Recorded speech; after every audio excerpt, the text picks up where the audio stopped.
open the meeting. Nicole? This application is continued from August 1st, 2013. AT&T, care of Brown resident of Providence, has filed an application with the zoning board of appeals seeking a variance from the dimensional and use regulations and any other required zoning relief to install and operate and maintain a 150-foot wireless communication tower located at 361 Tilden.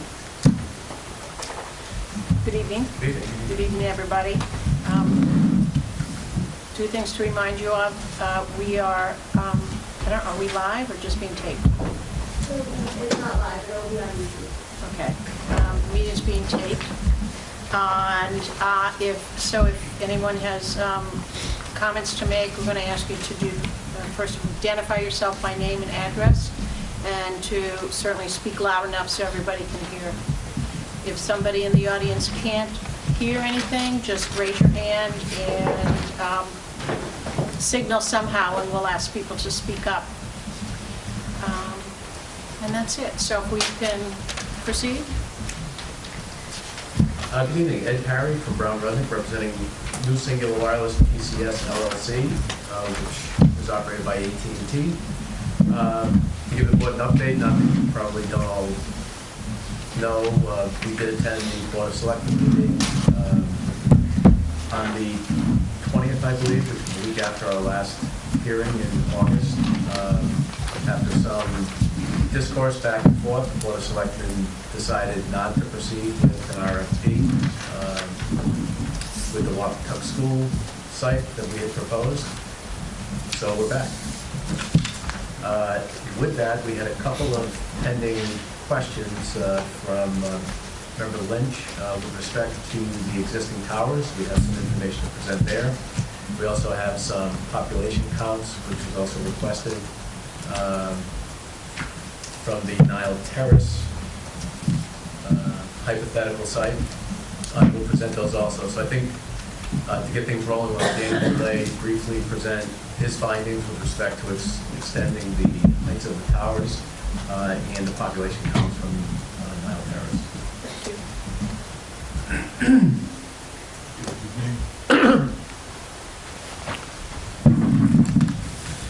Prepared these packages, which is what I'm going to be going over on the presentation board. Thank you.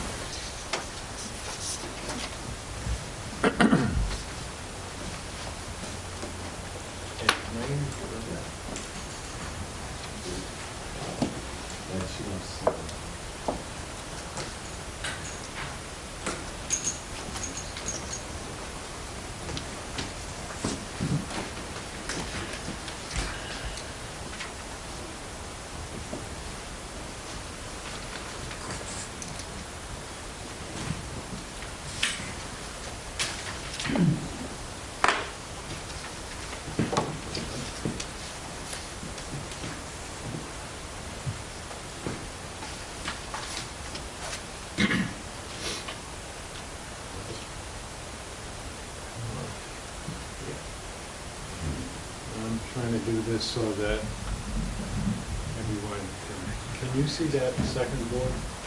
Okay. And in your packet, when the exhibit 2, which is towards the back, that was presented way back in November of 2010 as the existing cellular coverage.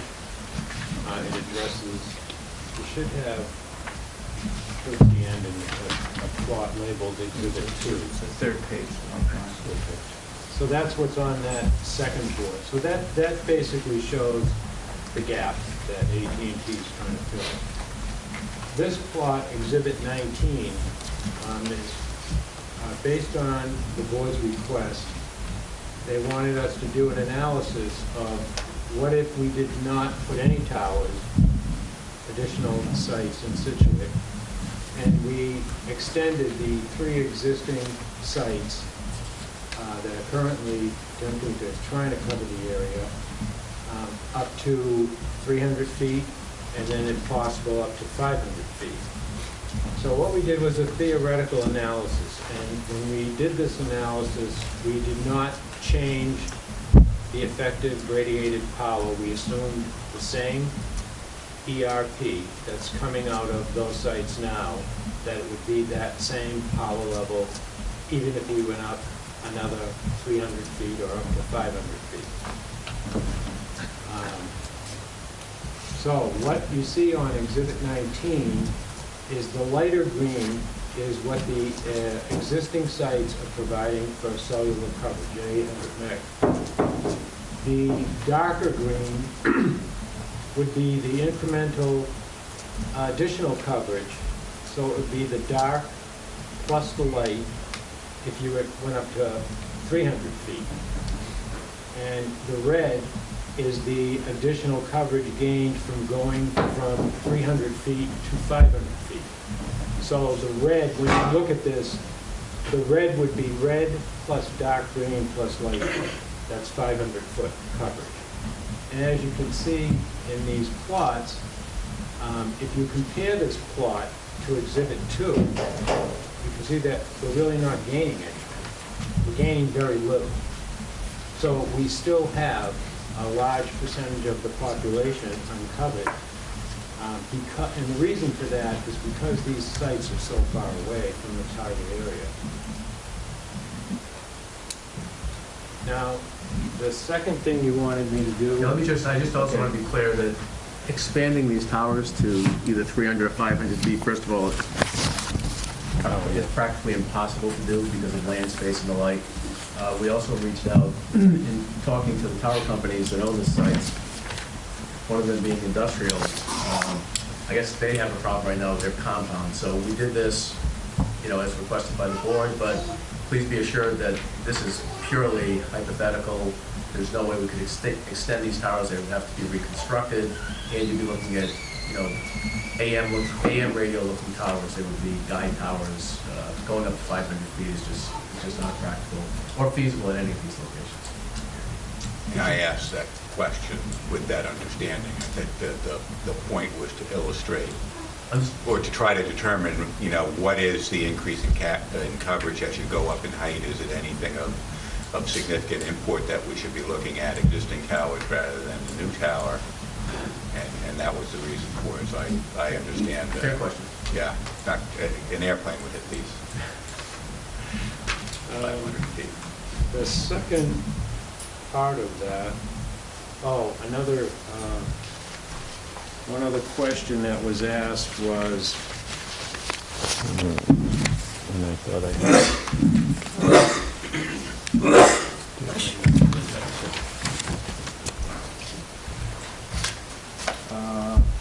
It concerned the existing sites, and I guess if I go through them one at a time, this site here, 1204, which is the Chief Justice Cushing Highway, that's 180-foot self-support, so it's a lattice tower, no guy wires. And AT&T is at 148 feet, and then there are 4 other carriers on that, plus the town whips. So that's a 5-carrier tower right now. The 1266, which is Driftway, is the ICE tower that Ed just mentioned. And I did speak to ICE, and there are currently Nextel, Metro PCS, Sprint, T-Mobile, Verizon, and AT&T on that site. And there is no space because he said right now they can't even expand the compound because they're right at the entrance point.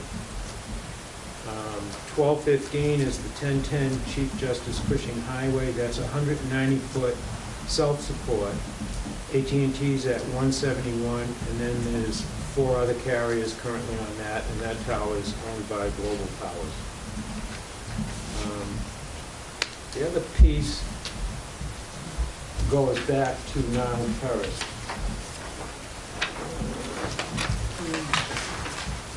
This is the isolated coverage from Nile Terrace, Exhibit 12, which we handed out before. And this is the isolated coverage from the proposed site at 147 feet. And now terrace coverage on this plot is shown at 177 feet, because it's a lower ground elevation. We were asked, excuse me, we were asked, well, what if you went higher than 147 at now terrace? Would you meet your objective? And the answer is really no, because we cover less plots, we have a lot more coverage. And in the plot discussion, it was asked of me, is that incremental plots versus plots that were already covered? So you have Exhibit 20 in your package, and there's 3 sets of tables and pie charts. So if you look at proposed Tilden at 147 feet, what we end up with is a 68% covered plots in the town. So the total covered would be 12,416. If you look at down below at Nile Terrace at 177 feet, we only cover, end up with 58%, 10,572, which is a difference of 1,157 plots. And even if we increase Nile Terrace up to 200 feet, we end up at 62%. So that's 6% less than the proposed at 147 feet. And that is, I'm sorry, that's 11. At 200 feet, it's 1,844, a difference. So there's 1,844 less plots at 200 feet Nile Terrace versus 147 feet at Tilden. And those are incremental plots, so that's only looking at additional plots covered, plots that weren't already covered by something else, and will not be gave. So any other plots will be covered by the 3 remaining sites. Is that clear? Or I believe that was the question last week. So that's what we have. I think that was all that we were supposed to address as far as the URF issue. Thank you, that's helpful. A couple of other things since the last hearing. Mass Historic has asked us for additional photographs and photo simulations, which we provided to the board through an email. You'll see that there are 5 or 6 shots. I have a few copies here. They asked us for a comparison of the proposed tree that we're using, a exterior mounted array monopole. It sounded like in gray, and then they wanted it in black. They also wanted a flagpole with a flag on it, and then what I refer to as a brown stick, which is like a flagpole that is colored brown. There's no flag on it, but the antennas are mounted internally. So we provided those to the Mass Historic. Have you received anything back from them? We have not. Those went out, I think, last week. We expect to get something within, I think they're required to respond within 30 days. Let me ask you a question on the flagpole. Can you still have co-locating carriers on a flagpole? You do. There's less opportunity for co-location because all of the stuff that's hanging off the pole gets shrunk in and put inside the pole. Actually, it gets shrunk and attached to the pole, but there is some fiberglass sheathing that goes around the outside, so then it looks uniform. AT&T would probably take the 2 top slots to get the coverage needs. You're also going to be looking at, the diameter of the pole is going to be substantial. It would have to be designed, but you're probably looking at 36 inches at the top. Something larger at the bottom. But you can do co-location. Typically, you might get 2 carriers. You might be able to squeeze a third. If Verizon came in, they would probably take 2 slots below us. So there are limitations. We tend to, if a flagpole is requested, we tend to elevate the height. In this instance, they just asked us for examples, which we provided. It's kind of a practical question. You don't leave the flag up all the time. So I mean, that's not proper flag etiquette. Well, you have to light it, I mean, there are requirements, that, you know, in servicing a flag. Yeah. I don't know that a flag particularly fits in well in this location, if it is in front of a school or a veterans home or... Is there any location in this country where a flag's not appropriate? What's that? Is there any location where a flag is not appropriate in this country? No, I mean, the use of a flagpole in the... It'd look odd, is kind what of- you're yeah, saying. it would. And if you look at the photo sim, I think it looks out of place. I don't know, I kind of liked it. Yeah, but yeah, I mean, we'd have to light it. If it's dark, if there's not enough ambient light, then they need to be lit, which brings up, you know, other issues. And you don't raise and lower it every day. It can, but somebody needs to raise and lower it, and that's Right. all part of the, you know, business discussion. Did anybody have any questions on the Mass Historic? If you were to use a flagpole type design with limited application for co-location, the potential that this board would have another applicant before us to put another tower in some place to provide their needs. It'd be more likely. I mean, there are 4 very active, you know, very active carriers that, you know, are the direct competitors: Sprint, T-Mobile, now they've acquired Metro PCS, Verizon, and AT&T. From what I've seen, you know, with consolidations, you know, we might be at the limit at this point. I think, you know, the FCC, you know, blocked the AT&T merger with T-Mobile, so I could see the Metro PCS T-Mobile merger, you know, making sense, but I think those 4 carriers will compete, at least in the immediate future. I also got a number of emails that Nicole is kind enough to send to me, and one in particular I wanted to address was lightnings. There were some sort of anecdotal emails or Google searches that were done, so yeah, that's something that I don't know how big a concern it is, because we do have to comply with code, but we did go out and try to alleviate the concerns and contacted a grounding company, which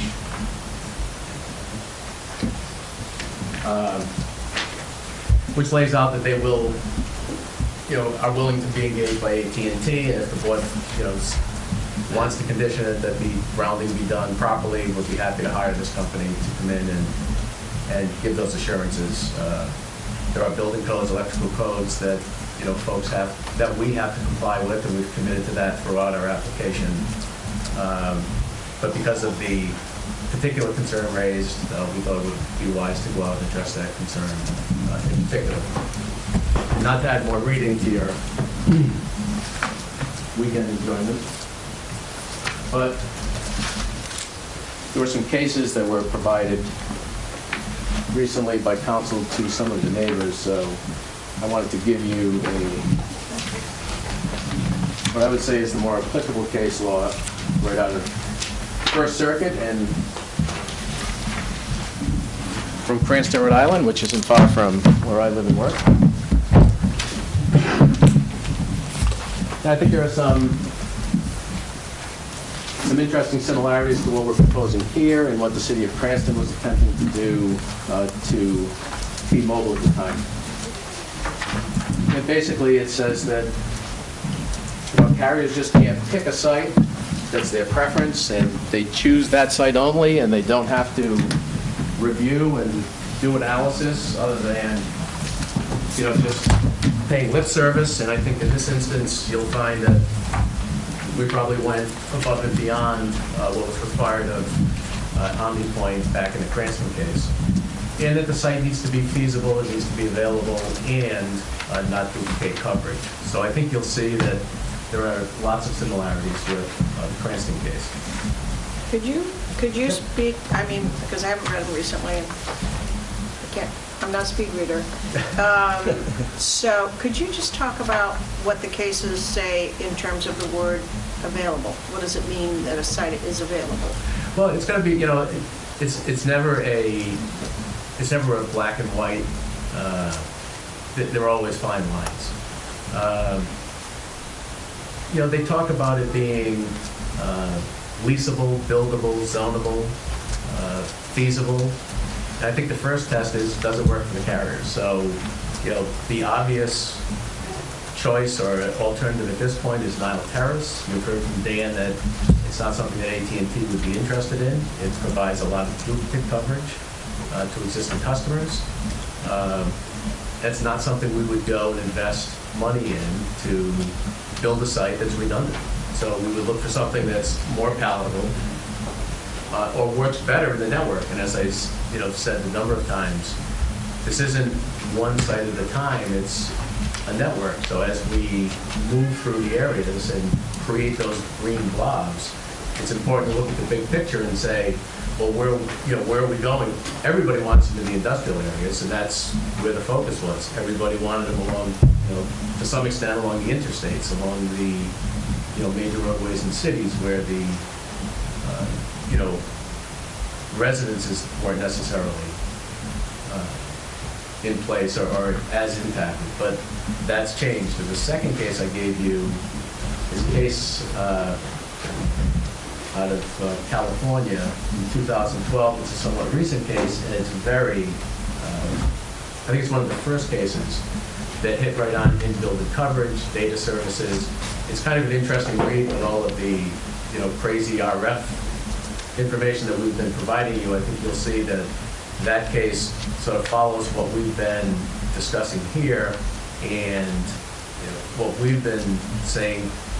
This is where the law is going. This is a case that's very supportive of the carriers and providing coverage and the reasons and the implications of the Telecommunications Act of 1996. So I don't give it to you just for a bunch of reading. This is where we see things going. This is the existing state of the law. It's not something that we've just been arguing. This is a federal judge making the ruling. And again, we're all bound by the decisions of the First Circuit Court of Appeals, and I'd suggest taking a look, because you'll find lots of similarities between this case, our proposal, and the Cranston case. I see they addressed the issue of web coverage. They did, and it really runs the gamut of what we've been discussing about the marketing tools versus the radio frequency plot map. So it's kind of spot on to some of the things we've been discussing, and I bring it here.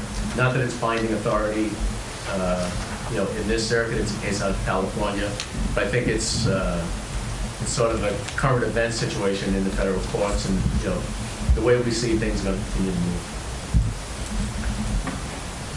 With that, I think I've addressed all of the outstanding questions of board members. The significant or unanswered questions from any of the neighbors where I did get email feedback. With that, I think we're concluded with respect to our presentation. Okay. I guess we can start with the board asking questions. All right. Can you update us as to where we are on the shot clock? Well, we continue to tick along. I was just looking for my letter as I was flipping through my papers, but I think I have so many I'm just not going to be able to locate it. It's sometime in the middle of October. We extended it the last hearing to give time for the Board of Selectmen to make a determination on Wampatuck. I'll dig through as other people are talking to see if I can find it, but I believe it was October 17th. That's what I thought, but I just wanted to make sure we're all on the same page. Somebody raised in one of the emails a question about whether the submission to the Historical Society changed that. I did see that. I thought that was I think that was an interesting.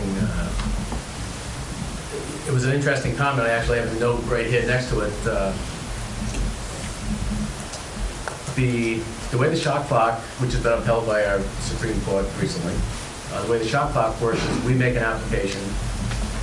If the municipality has any need for further information, they have 30 days from the date of the application to request it. Then that clock, the shot clock, is then tolled or suspended while the carrier responds. So if on the 29th day the town says, you didn't provide this, your application's incomplete, that 29th day would sit there until we responded. Then that would click into the 30th day it would be a complete application, and the 150 days would start to roll. So the answer to the question is no, the 30 days went by, we did not receive anything from the town saying the application is deficient, so the clock wasn't told. These submissions are questions being raised, and the Mass Historic issue is really outside of the zoning process. It's part of the National Environmental Policy Act. So all federal licensees have to show impact on the environment, and one of those potential impacts are on historical assets. So that's how we end up getting triggered to MHC, but it's not part of this process per se. I thought you'd say that. My other question is now that we have this, the Niles Terrace issue going potentially before the town, I'd just like to hear your view on, we're so close to the dates there, I think, as was pointed out. What should we do? Well, from my perspective, I think, we're going to ask you to render a decision by October 17th. Nile Terrace, in our opinion, is not available. It's not feasible. It's constructible, and it's not something that AT&T is interested in building. We have a preferred site, and at this point, with Wampatuck not available, then we're only left with the one site. And when you say it's not available, is that just because the town hasn't acted to make it available at this point in time? Well, I think the town hasn't acted to make it available over the last, 2 years, 3 years, 4 years. I mean, we would measure it from 2009 when we first made inquiry. I acknowledge that we suspended the process. So, is there leeway in how we gauge the time? Yes, but certainly since 2010, there's been no appetite to put that in place. We requested, that site as part of our list when we first made application. So yeah, AT&T's position is it's not available to us. You went away for a while. Yep. So isn't it fair to think for people to sort of put that on the back burner or take it off the stove altogether if you've gone away? They know. I think what we proved last time was that your wireless overlay district is wholly inadequate, and that has never been addressed. And it's not the burden of the carrier to come in and change the laws so that they fit within, the local requirements. It's, the town knows its obligations, whether it decided not to do anything or just chose not to. I can't address that, but I think it was pretty clear in 2009 by the, making of Wampatuck available that the wireless overlay district doesn't work, and it needs to be changed, and it hasn't been changed. And it's been, AT&T's perspective, acknowledging that we withdrew the application and there was that period, but they've been looking for a site here, since 2008. In 2009, they found one, worked with the town, and I understand the politics and the issues with placing a tower at the school, and I don't think they're well-founded, but I understand that. The bottom line is, it's been 4 years, and we're still at the same place, and now we're back to the same place again. And, in fairness, I think it's time for a decision. If something happens in the future, we always have to deal with that. That it happens, and we'll deal with it. And I guess, I wasn't around 4 years ago on the board, and so for me, I'm just having a hard time saying that the period of time started prior to this application. And given that, the application isn't that old, I know you've been coming back for a long time, but it isn't that old from my point of view. It takes a while to figure out whether any of these other sites might work. And so given that, we're really only talking a short period of time to look at Niles Terrace. And I'm just talking about availability now. I understand you have a separate argument on it, whether it's even feasible, you could build anything there and all of that. I'm not sure how that plays with availability either, but I'm just talking about the availability right now. So my question is, you've had all of this time to look at all of these different sites. Shouldn't the people who want to put it somewhere else have a reasonable period of time to figure that out? And like with Wampatuck, we don't know what, the outcome of that would be once it goes to a permitting process. It's easy for a neighbor that lives miles away to say, well, it's further away, so they shouldn't have a problem with it. Well, I can tell you right now that we didn't anticipate there would be a problem with Wampatuck, and we ran into a huge problem with Wampatuck, and we struck out twice there. So, you're talking about getting town meeting approval to have the selectmen consider whether to issue an RFP, issuing an RFP, awarding an RFP.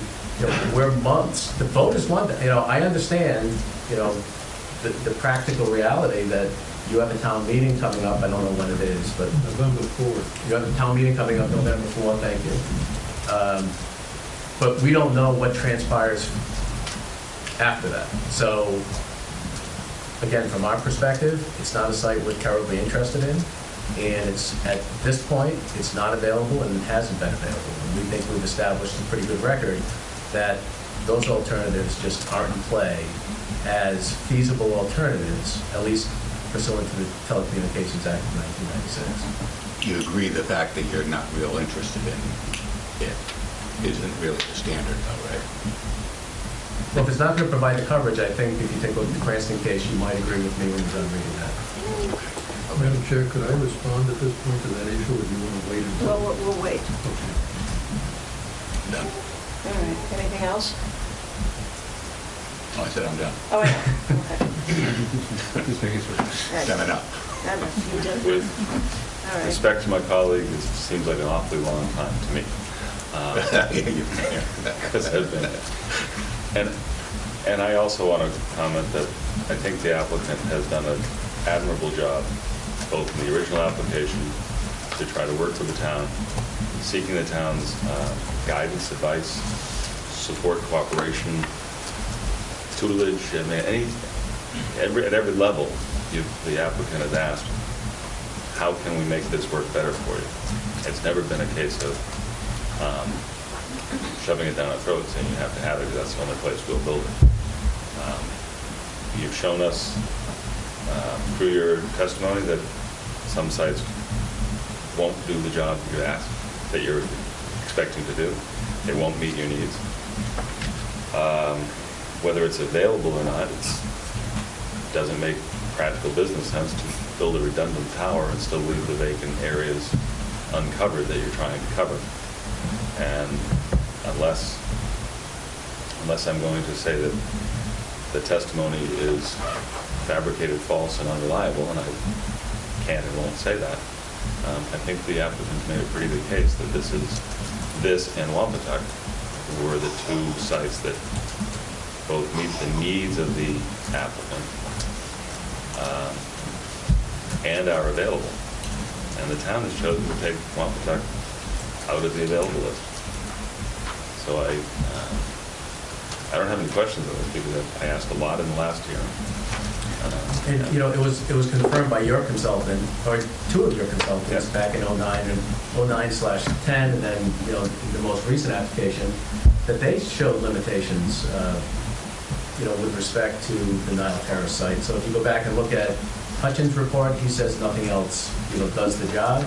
And then if you look at Ivan's report, I refer to him as first name because I always butcher his last name. I don't know the gentleman, but if you look at Ivan's report, he says the same thing, that we do give up coverage using Nile Terrace. I'll also say that, something I didn't mention at the Board of Selectmen meeting on the 20th, the folks most familiar with Nile Terrace had reservations as to whether it's even buildable, including, a reference to the building official saying that, it would be hard to get anything in there. So I understand nothing's impossible and things can be engineered, but the bottom line is even the Board of Selectmen at that meeting, has suspicions about whether Nile Terrace is even a starter when it comes to feasibility and constructability.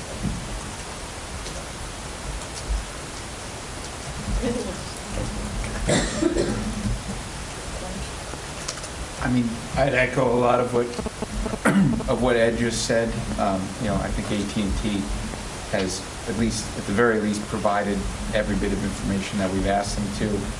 And as Attorney Potter mentioned, I was impressed by the fact that our experts' findings seem to match up, at least from a coverage standpoint and from analysis of site to site. It seemed to match up, maybe not perfectly, but that might be the best word I have for it, with what AT&T presented.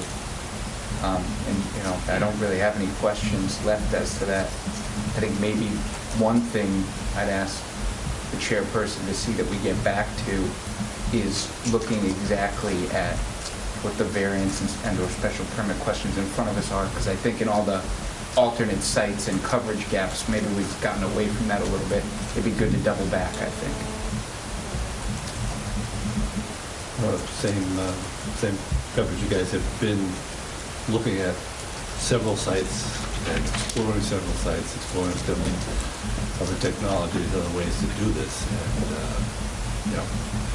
there are, going back to 2009, there were, as they say, several sites you looked at weren't available, coverage wasn't there, and kind of done the numbers, one of the things that come back with the information for us, time and time again. Most of the extensions that you've granted us to get further information on both this time and on the last application as well. There were several questions that were answered, and you guys got back to us on it. So I think most of the questions have been answered.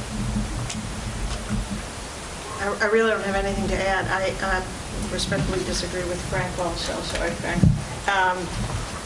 I'm reminded that the town meeting voted to, present Wampatuck. And then when we get back to the selectmen's meeting a month ago, they chose not to make it available. I thought it was too bad. I understand people's concerns. I also think, based on the expert testimony that we've heard both in this hearing, and I was part of the hearings previously, that it's not an issue in terms of health. And not only is it not, I'm convinced it's not an issue in terms of health.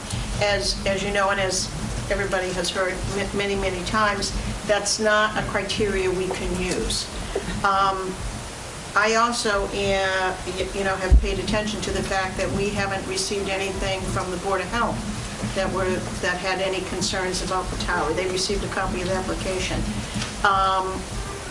Fire department, the issue of whether or not it would collapse and fall on property, that's not a concern they have.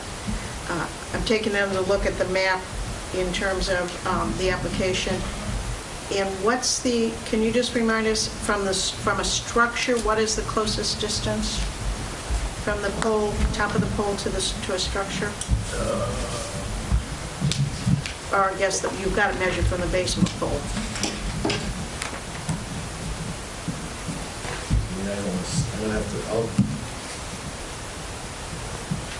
Looks to me like 240 feet or something like that. My recollection was. Oh, no, that's not a lot line. 294 feet or something. I was thinking about 300, but. I had a note of 290 from, that's June 22nd. Okay.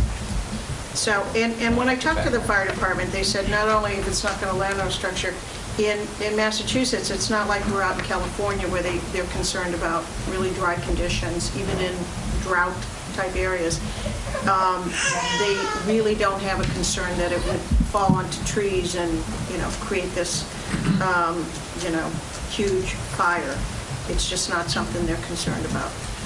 What I am concerned about, and I think that the project could be regulated on condition on it, is the issues of noise. Okay, I think we should. My opinion would be that it needs to be regulated so that, to the maximum degree that it complies with all noise regulations. I am concerned for the neighbors. Is there any reason routine maintenance cannot be accomplished during regular business hours?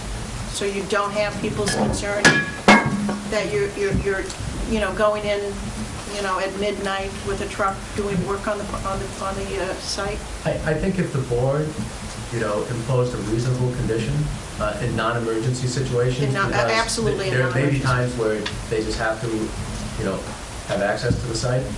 But, I can't imagine that we couldn't live with a reasonable condition with respect to routine maintenance. And same with noise. We gave the board a noise study. Listen, we have to comply. It's not, whether we will or we won't, we have to comply. And if we don't, we get cited for it and have to make correction. And people pay attention, once we install. After a time, it will blend in. I know that people won't be happy to hear that, but you'll get used to seeing it from a visibility standpoint. But if it's making a bunch of noise, people will complain, and rightfully so. We will have to make corrections. So we gave you a noise study which indicates how we can best mitigate the noise. And, we would expect to receive a condition from the board, whether we give you the report so you can be as specific as you want, or as, general as you want with respect to compliance. I live next to a water tank that has cell antennas on it, and they have a generator there. And when the power goes out, you can have a generator. It's not a situation where in my house I can hear it, or that it's disruptive. Half of my neighbors have their generators firing up. So unless I go and stand there, my backyard, I don't hear the HVAC units because mine are running, or, others in the area are running. And when I'm in the house, I don't hear any of it. So, noise is a key issue. I also want to make a comment on health. I did get an email from one of the neighbors with respect to health and comparing the Wampatuck situation to, health with respect to the students being there for 6 or 8 hours during the day, and folks on Tilden Street being exposed 24/7, and that what I want to say is that's not a fair comparison, because the zoning board can't take health into account by federal statute. However, we need, as I've said numerous times, we need a willing landlord, and if the town doesn't want to lease to us because of some perceived issue, be it health or aesthetics, there's nothing we can do about that. The Federal Telecommunications Act does not say a property owner has to lease a site to you or let a carrier use their property if they have concerns about health. It's just not the case. So the comparison, while it may seem a logical connection, the town can choose not to lease to us, but the town can't deny us based on health. So I did want to make that point. I didn't want to leave it hanging. Health is always an issue with the butters, and they raise the concerns, and we try to address them and educate folks as to what's transpiring and what the limitations are. But that is the difference between the town as a landlord and the town as a permanent code. And I really do understand issues of, looking out your window. My office, I have an office in one of the oldest houses in Scituate. It was built in 1729. If I stand in my office, my particular office, and I look out the window, I can see the cell phone tower at the dump. I have to tell you, it's sort of like me driving down Route 3A. I don't see it anymore. Perhaps that's not comforting to anybody, but it's my reality of, and I think it's the same thing. I'm constantly reminded of what people must have thought, how many, dozens of decades of years ago when electrical towers got put up. Everybody really liked what they provided, and perhaps were less enthused, maybe back then because it was such a dramatic change in their life, didn't think about the aesthetics, but, and we're going back to that again. You go different places in the country, all utilities are buried underground. It's so much nicer. And it would be great if we could get rid of the visual pollution of all of these things above us, above ground, but I don't think the reality is right now we can. So, it's not something that escapes us. We're all going to see it. And I think, I'm hoping that for each of you that are sitting here, if this thing gets built, that it someday it'll cease to be, that hot poker in your eye as you May I look be out. very, Not yet. So, it sounds as though the decision Okay. has already been the made. decision has not been made. Nobody's made a decision. You may see where we're headed, and the comments are fair to do that. We're still going to listen to, everybody's going to have a chance to talk, and a decision has to be made. I don't know. It sounds like Frank might be teetering on, not agreeing anyway, so it's just, Don't interpret my question. So there you go. Don't interpret my applauding the applicant for their presentation and efforts to work with the town. It may be a condemnation of the town, but it was not necessarily intended to suggest where I'm going to go. Right, so nobody's taking a vote. That's the first thing I have to say. So, I just want to one time go back. Does anyone on the board have any further questions they wish to ask or further comments at this point? Okay, we will open it up to the public. Richard M. Cirque, Citizens for Alternative Wireless Solutions, Scituate. As you've heard, the Board of Selectmen tonight have set November 4 as the date for the fall special town meeting. And there are 12 items on the warrant. One of them will be the petition that was submitted that would authorize the selectmen to sell or lease all or a portion of the Nile Terrace site for the purpose of constructing and maintaining a cell tower. As I indicated in the letter that I sent to you subsequent to your last session of this public hearing, I am asking that this hearing be kept open. I know that it will require a waiver from the petitioner, but I'm asking that the hearing be kept open to determine whether or not the town meeting on November 4 passes this article, which they would need a majority vote at town meeting to pass. If the article does not pass, then we know for certain that Nile Terrace is not available. If the article does pass, then the selectmen are authorized to issue an RFP. And if they issue an RFP and there are no bids, then we know that Nile Terrace is not available. But an RFP can be issued with a turnaround time that conceivably could allow an answer to be received before the end of this calendar year. Again, if there are no bids, then Nile Terrace is off the table. As you know, if Nile Terrace is on the table, and if there are bids, then the income is public money rather than private money. I know that if there are bids, there will be a public process similar to this one with respect to that site. And none of us can predict who will fill this hearing room at that time. But I ask you, how can you say that Nile Terrace is unavailable at this point in time until November 4 has come and gone? And after November 4, if the article passes, how can you say that Nile Terrace is unavailable until you know whether or not there have been any responses to the RFP? I mean, this process began, as we've heard many times, in 2009, for those who have been here since its genesis. With respect to the current petition, it began in 2013. And I'm asking my brother here, Mr. Perry, to give an extension to allow the string to be played out with respect to Nile Terrace. All he has to do is to waive the requirements of the shot clock to allow us to pick up the rug and see what's underneath with respect to Nile Terrace. That's not asking for too much, especially considering the passage of time. But I know that I need my brother's request for another extension of the shot clock in order to do that.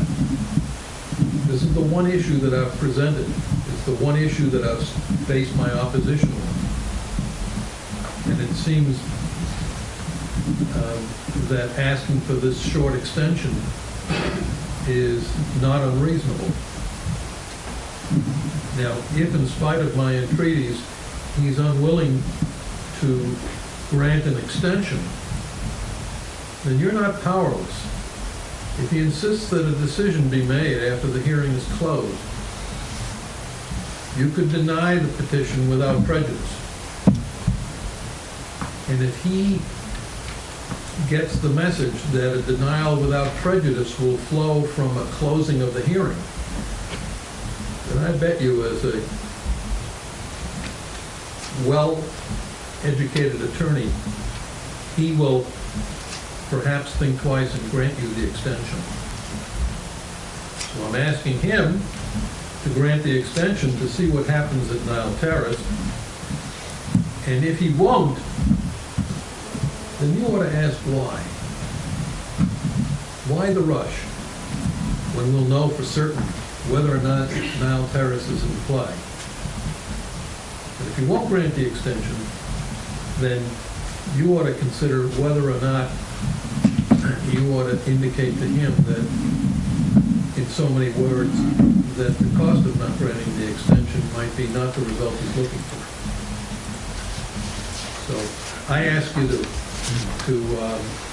hear the people behind me who would like to know whether there is an alternative. There may not be an alternative tonight on September 17, but there may be a potential alternative on November 4th. Or at least after the town meeting votes, when the RFP is issued and bids are received. And frankly, if the town meeting does not pass the article, or if it passes and there are no bids in response to the RFP, I don't think you'll see me here again.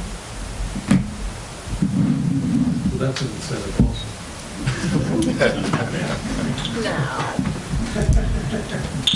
You may.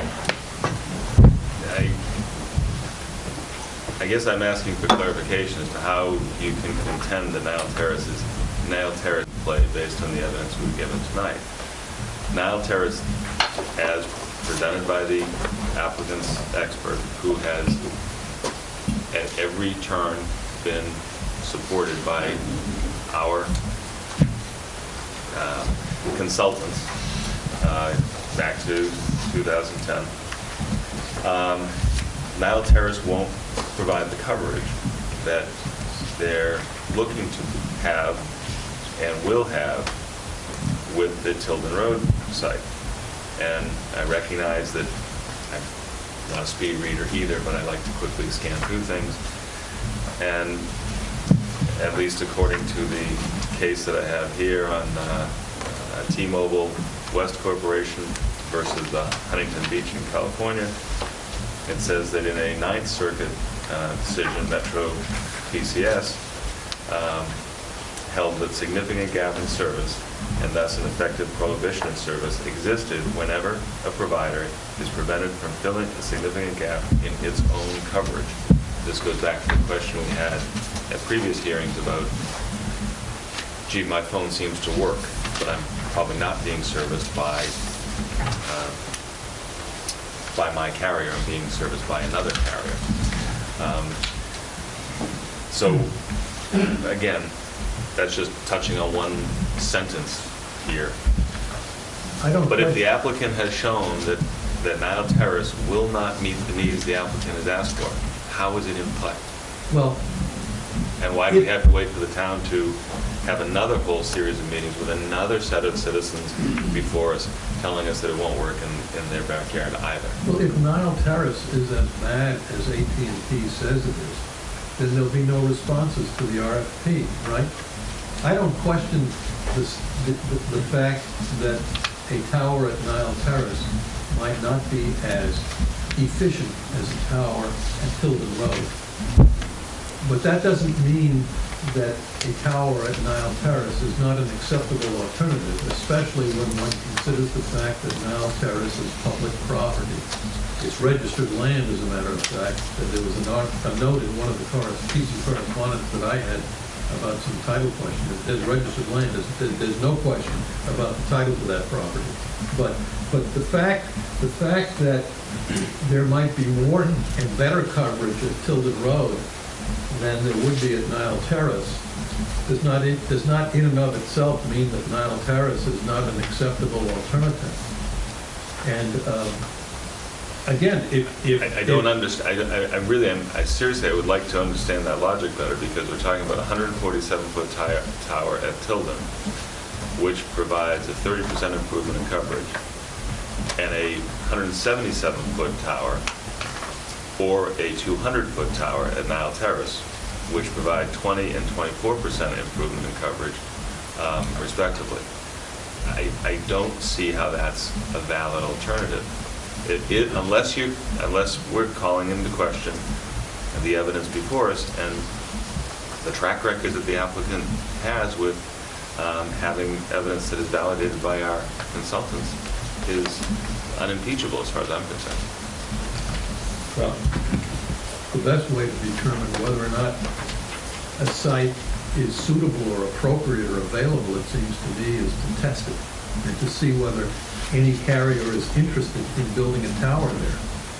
You know, the applicant has a right. The coverage has to be from their own antenna. The fact that another carrier might be able to come in here and be encouraged to build a tower there because they have significant gaps elsewhere doesn't preclude the applicant coming back from us later and wanting to put one in where they will provide the coverage through their own antenna, according to the case law that I'm just referenced. And then we end up with two towers, one 200 feet tall and one 147 feet tall, and we've extended this hearing another 2 years. And this tower, because of its location, is covering a fair amount of the town, and it still doesn't prevent another carrier coming forward later and saying, gee, Nile Terrace is the perfect site for us because we have a coverage gap over here. I can't foresee that, but they haven't come forward asking to use that site. But for this applicant, for the coverage gap that has been shown in the evidence, Nile Terrace won't meet that need. I just think that's the evidence before us. If I thought otherwise, I'd be right on board with it. But I don't see that. I think it's a non-starter.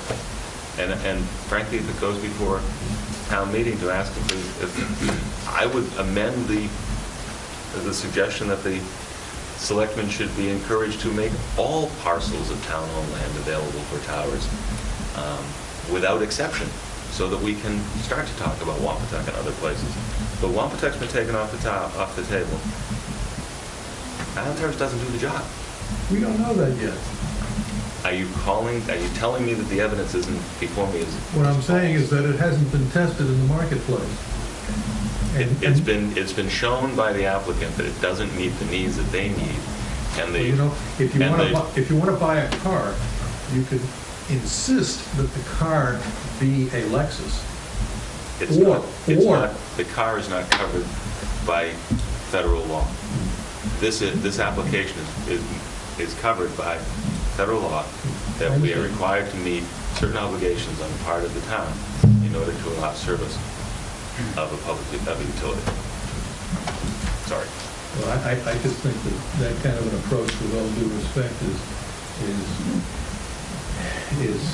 is ostrich-like. Given the fact I have not been ostrich-like. I have had my eyes wide open and my head way above the ground since 2009 on this.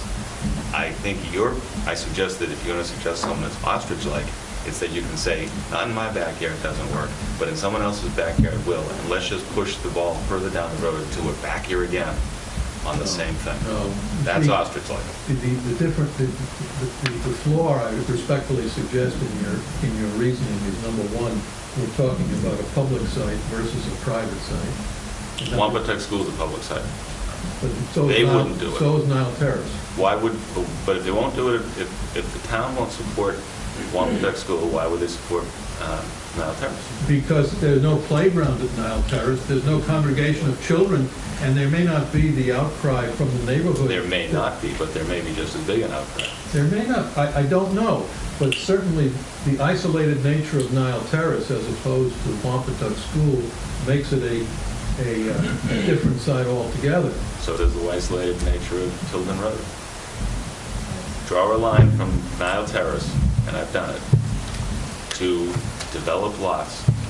You'll find many more developed lots within any given distance of Nile Terrace, except the very short distance where you're in the wetlands that were never developed because the parcel that was laid out.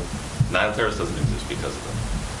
Well, the distance from Nile Terrace to the nearest home is far greater than the distance from this site to the nearest home. And the density of homes around that area. I'm sorry, I apologize, it shouldn't be argumentative, but That's all right. I really need to get I need you to tell me why Nile Terrace will work.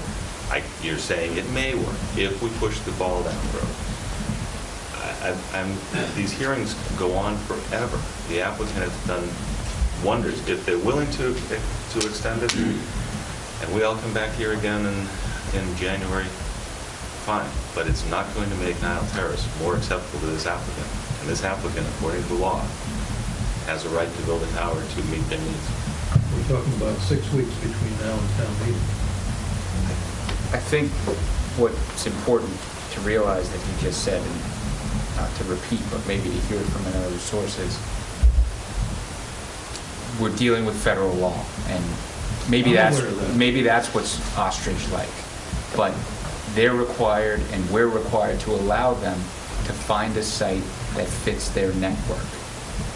We've received evidence from them that Nile Terrace doesn't fit their network, and that evidence has been confirmed by an independent expert that we hired. It's hard to refute. I'm listening to what you're saying, but those points are hard to refute.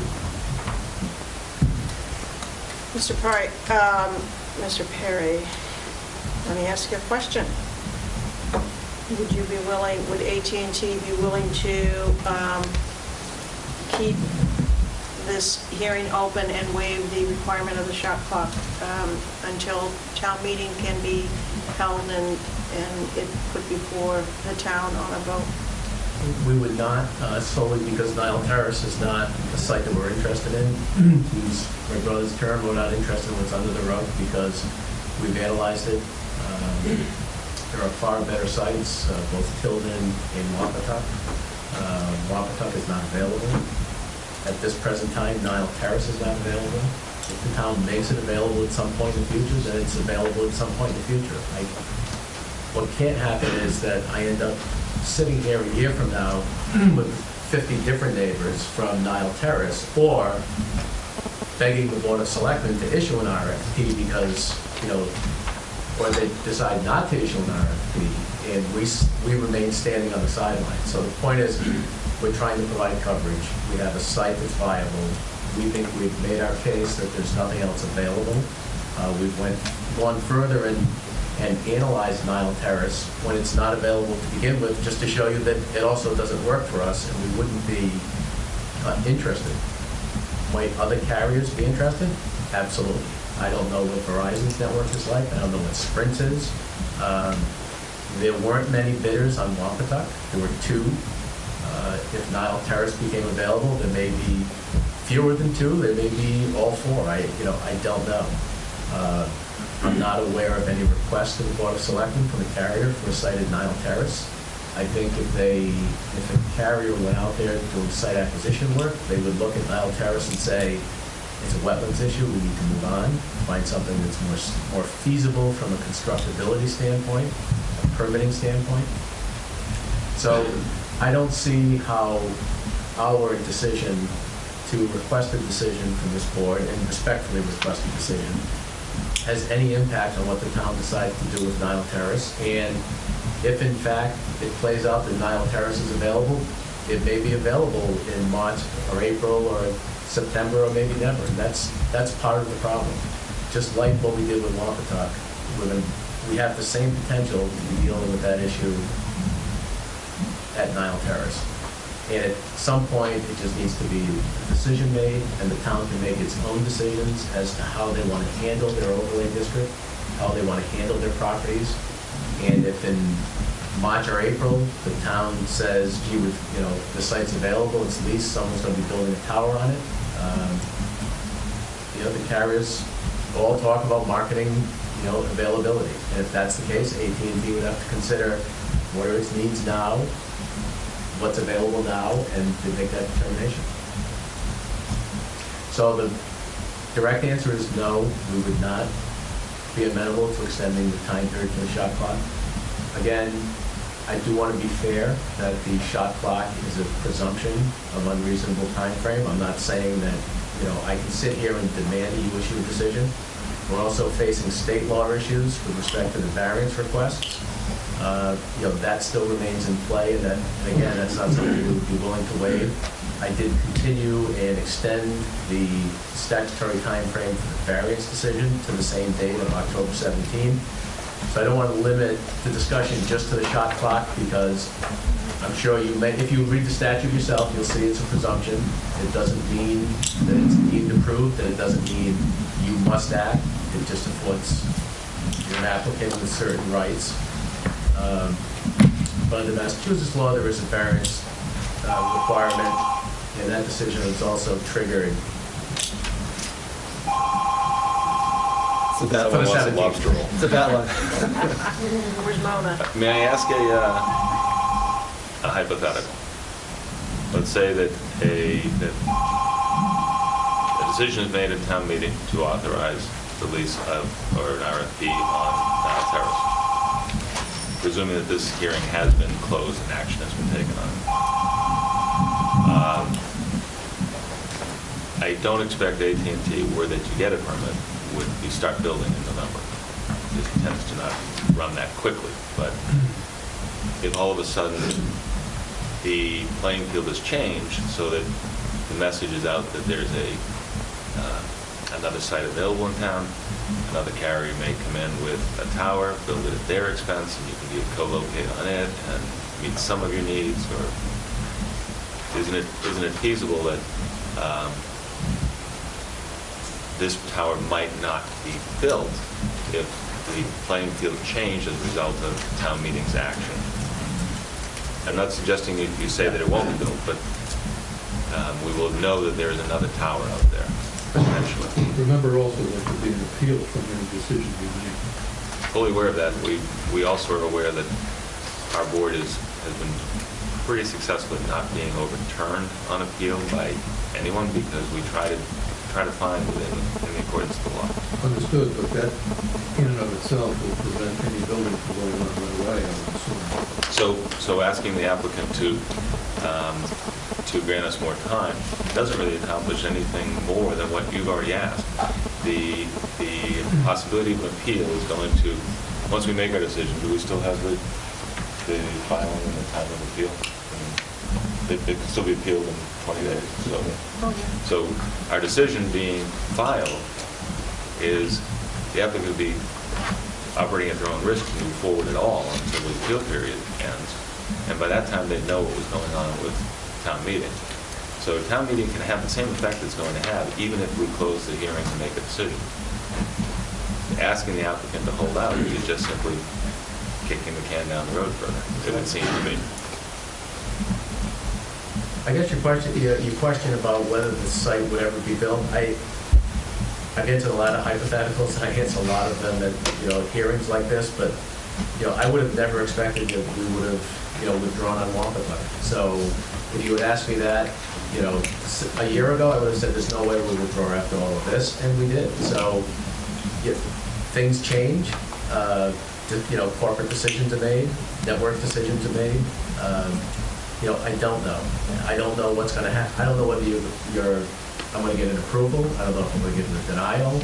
And there are appeal periods on both sides, under state law for butters, under state law for carriers, and under federal law for carriers. So I don't know how to respond, because I don't know where I'm going to end up. But, you know, with all things being equal, we've asked for the site, we've spent an enormous amount of resources in responding to the questions, improving the site to the extent possible. And I just think it's time. Nothing that the town does will change. It just extends our time, and we may be in this, I might be treading the same water, you know, 2 years from now, and it's nice to come to Scituate once a month, but I do think it needs to end.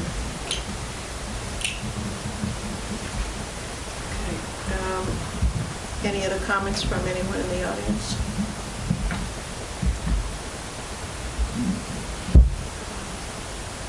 Sir? Good evening, Doug Trudeau, 351 Zillman Road. I came in late, so this question is directed toward the AT&T representative. You had made a comment regarding the health issue and the 24/7 of the neighbors that live there versus the long time. And so are you saying that there is no health concern at all? You know, first of all, the questions have to be addressed to the chair. Oh, I'm sorry. That's okay, that's okay. And So let me explain it. Okay, please. Under federal law, federal law is written so that a board cannot take into consideration any health issues. Okay. And it's written that way because there is no, our federal government has determined that there's no good evidence that there is any health concerns for wireless communication towers. So I know that there is some competing information out there on the internet, but right now, it's kind of it's an absolute, as you say, non-starter. It's Okay. nothing that we can take into consideration at all. Okay. My second comment is actually to the chair of the board this evening. You stated in your office that you can stand up and you can see the cell tower, and at this point in time, visually, that you can't see it. And you know what? I'm sure all of us, after a year or two goes by, that we too would not see it. However, all of us aren't going to live there for the rest of our lives. My property happens to be the closest. My physical structure happens to be the closest to the tower. What's your I address? am 351 Tilden Road. I don't know if I can find it on this. Yeah, no. That's 351.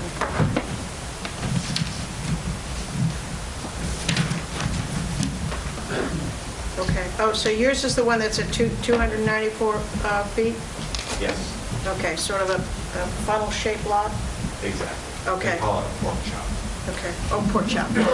I should know, I'm from Iowa, land of the pork. So, anyway, obviously, yes, we would see that, but the day that I decide to leave this lovely town and take a realtor and prospective buyers, when they walk into my backyard and see that it's going to be a detriment to me selling my property.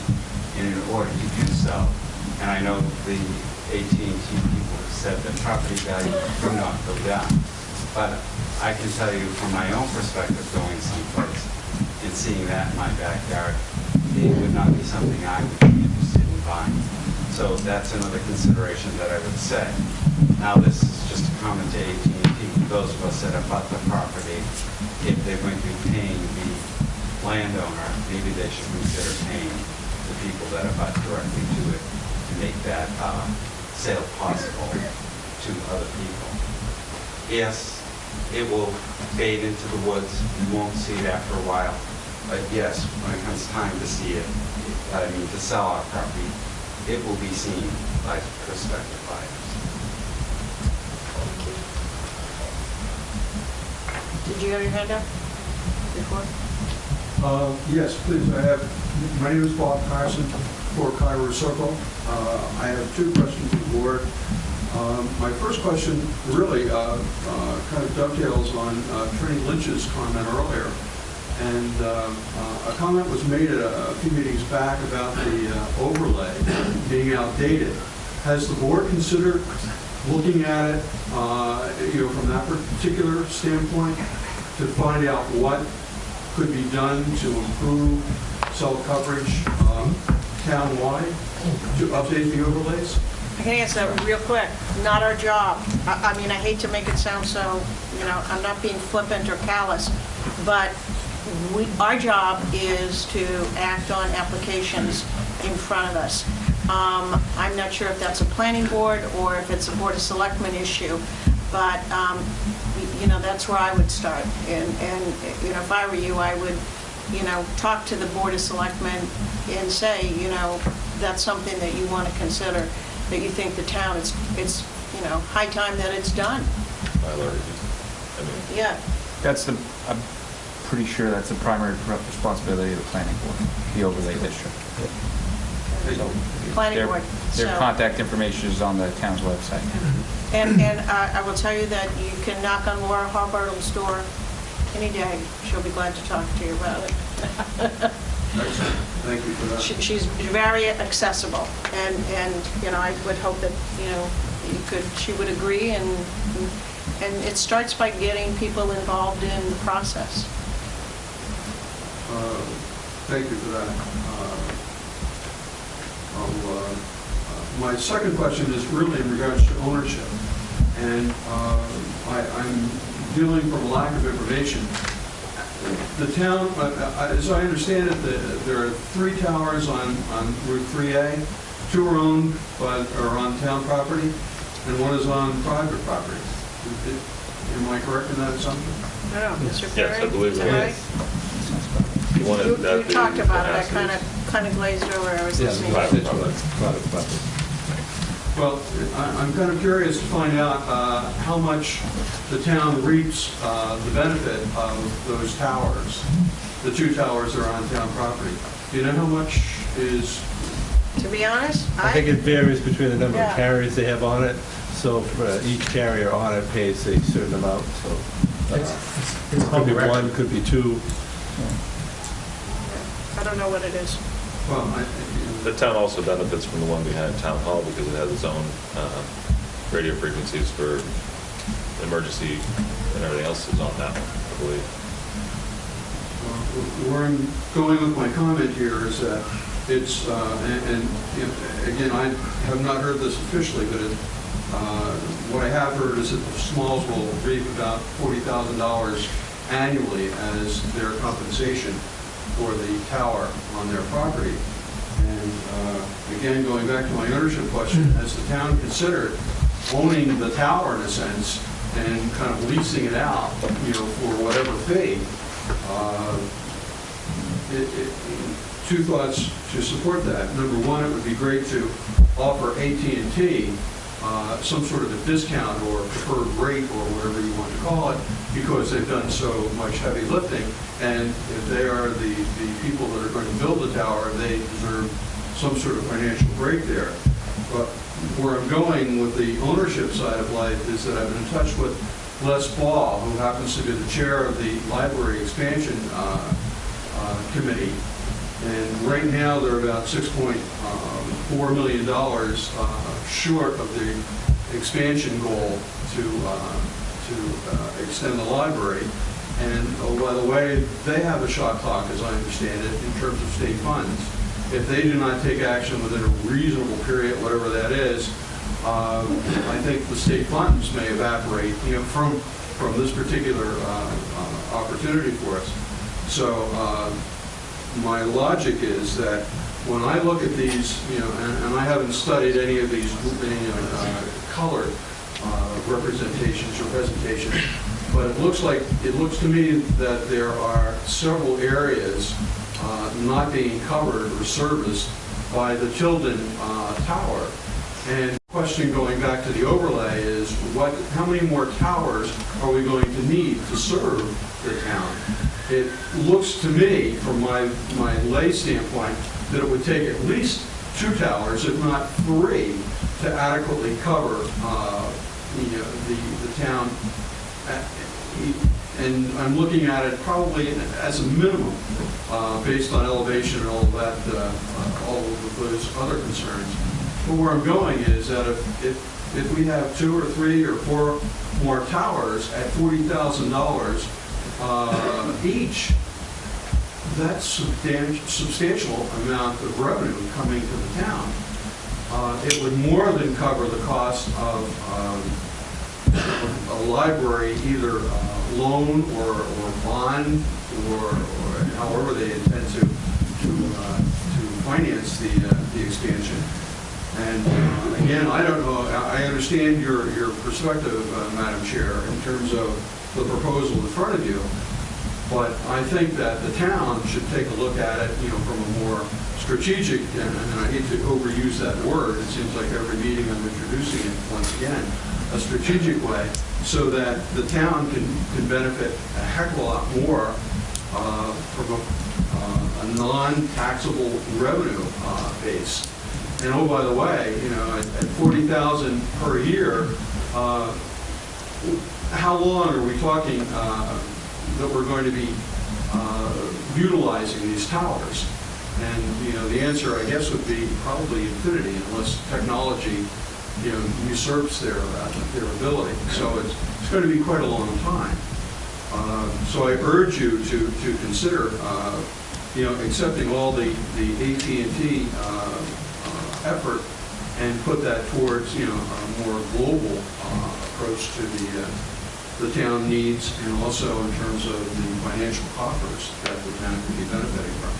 And that, to me, is a big part of your decision, and what's before you, eminently, either tonight or within the next window of days, because of the shot clock that's being forced upon us. And I realize the shot clock is federally driven here, not by any individual or private cause. But I just feel uncomfortable because of the shot clock that we're forced to make a decision. Well, I think you've brought up some very interesting points and questions. I certainly don't think the town is in a position to. Have you ever known any municipality to build their own cell phone tower?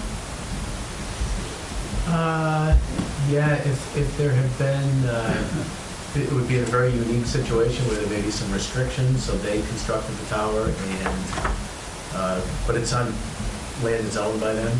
A couple of things, just so that we're clear, the town doesn't own any of these towers.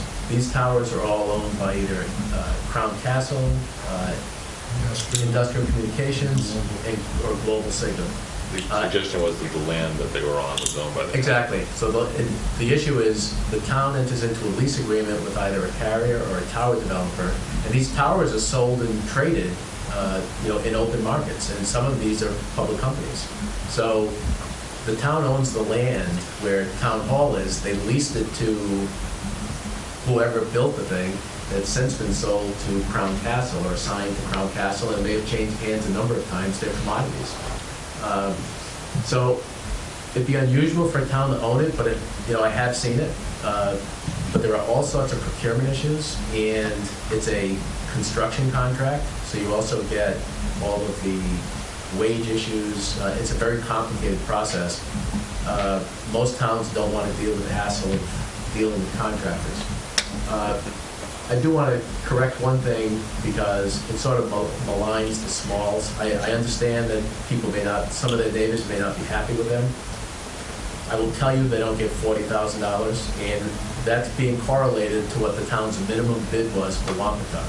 So the first time we went out for bid at Wampatuck, the minimum bid was $24,000.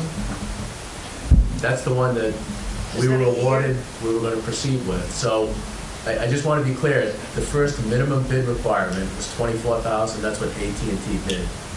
AT&T withdrew that application. It was subsequently put out to bid again. As I think I told you, AT&T was not the highest bidder. AT&T bid $40,000 because the town mandated that as the opportunity to increase the potential revenue from the site. And Verizon outbid us. I believe Verizon bid $44,000. So there's no correlation between the smalls and $40,000. So I want to make that clear. And that's a town minimum bid.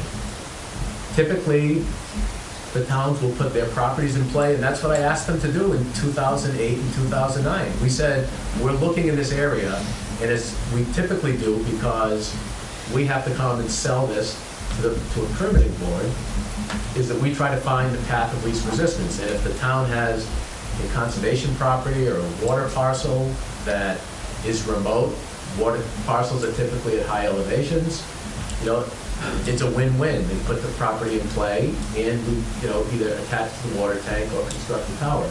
So we asked the town to do that. So your comprehensive plan is a great idea. We wish you had done it 4 years ago, but, you might as well start, because we asked the town to consider a site at a fire station in the southern part of town, and we were told that they were not interested. So the concept of these sort of hypothetical and, coming up with a game plan is admirable. It just needs to be implemented somehow in a, cohesive way. We tried to do a site at the fire station, replacing an existing tower. Concept being, there's something already sticking up. You might as well, if we replace it and modernize it, then the fire station will benefit, the town gets the revenue, and we provide coverage.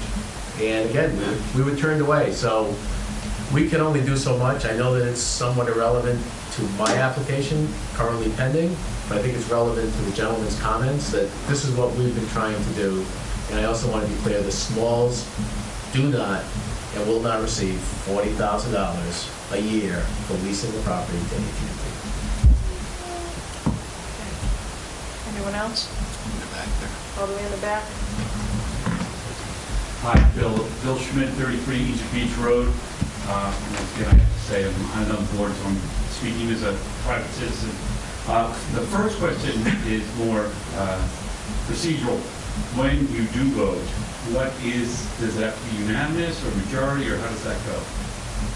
It's going to be majority. It has to be unanimous? Two-thirds, two? Actually, you're a three-member board, so We're three-member it needs to be unanimous. Yeah, Unanimous. that's right, unanimous. Okay. Secondly, I think that one of the things that we've overlooked here is that one of the lower courts in California also cited the appropriateness of the site and the appropriateness of placing the tower in, where the proposed site is it appropriate? And this is a commercial application, smack dab in the middle of a residential area. So my intention would be here is that this does not make an effective prohibition on we are saying, yes, we do want to improve our telephone coverage here, our cell phone coverage here. So, yes, we are willing to work with you, continue to work with you, but denying this site does not amount to effective prohibition. And thank you for hearing me out. Anyone else? Okay. Hi, Frank Brophy, 12 Windward Lane. As I look at this, none of us would be here if a residential resident hadn't said, let's build a cell tower in my backyard. And I guess that's what sort of bothers most of us, is the idea that this isn't public land, it's private land. The precedent that this sets in terms of any resident who now wants to do, here's my 401k, I'm going to go to AT&T or Verizon, I'm going to have a cell tower built in my backyard. The zoning board, because of this federal law, is going to forego all the variances and put up a tower, and there's nothing we can do about it. I mean, it really kind of sticks in my throat. That being said, I guess the big question that I've been wondering about is I don't really know the situation of the homeowner. I assume this is kind of a retirement plan. The idea of building a cell tower in your backyard likely means that you really don't care about the value of your house. You're going to stay there until you die. You're going to take the revenue, and then the house is left and something else happens to it. And I guess my question is, what does happen down the road to this house that suddenly has a cell tower in its backyard? Is somebody going to actually come and buy a house with a cell tower in its backyard? Does AT&T step in and buy the house, raise it, turn it into a big industrial zone, so now they don't even have to worry about a homeowner? No, I mean, I'm just curious what happens to the house. I don't know that many people would really want to step in and say, I'm going to buy a house with a cell tower in the backyard. Well, I don't know, it's perhaps a good question, but I guess it's not really a question for us. It's the Smalls issue. You know, they've got I mean, a... it's a zoning question, I guess, ultimately, in the end. Would you rezone the house then, when it's vacant, as just industrial land? We don't, you know, we don't get to decide a zone. We don't, somebody doesn't come before us with a piece of property and say, I'd like to change my zoning. That's not what we get to do. The Smalls, you know, I assume if you haven't entered, they haven't entered into a lease contract with AT&T, probably a tentative one until it gets approved or whatever, they're going to enter a lease contract with AT&T. When the lease is up, I think it probably has to be, I assume it has to be either removed or renegotiated for a lease, correct? Correct. At that time, I'm not sure. Would you be back in front of the zoning board on a renegotiated lease, or is it, nope? No, because the permit, the variance will run with the land forever. If our lease expires like any other business transaction, then we're done. We, you know, have to remove ourselves, just like we were living in an apartment or any, you know, an office space. One of the other, the gentleman raised this issue of precedent, and I see that, you know, consistently throughout the emails and the petitions and so forth that I receive. You know, the one difference here is that we have an FCC license, and that's governed by Federal Telecommunications Act of 1996. So there is no precedential value of any particular decision of any board. These are decisions that, if it's denied, and if a carrier is able to prove that it violates federal law trumps all local and state law. So the beef is with the federal government, which decided we want this industry to blossom exponentially, which in fact it has done. So it's not so much a precedent that we can change the house in the front, or that we're rezoning a lot, or that we're going to build an industrial camp, or that any other property owner in the area can, because they need, one, an FCC license, two, they'd have to show that they have a significant gap, three, they'd have to show that this is the way to close it. So this concept of a proliferation of towers because of this one decision is not reality. And in fact, anyone in the area would have to show what would transpire if they attached to the tower, just as Member Lynch made us go and check, hey, listen, can you modify the existing towers? Because number one, it makes sense. Two, it's required by your zoning bylaw. So no one is going to come over at, you know, 341 Tilden and say, I now want to put a tower in my backyard, because this board's going to say, go to 361 and attach there, because that's where the tower's been placed. So having a second carrier or a private citizen show that they have a significant gap in coverage, and this is the only available and feasible means to fill that gap, is impossible. This decision has no precedential value. It's the federal law that is trumping the local law. And I'd like to just also, you suggested that the tower's there, the house gets sold, the land is rezoned. The Zoning Board of Appeals looks to allow activity within zones that are established by the town that aren't allowed uses, or that are they don't meet the allowed uses in an exact form. So people seek relief from the board. We are not rezoning that parcel. That parcel will continue to be zoned residential.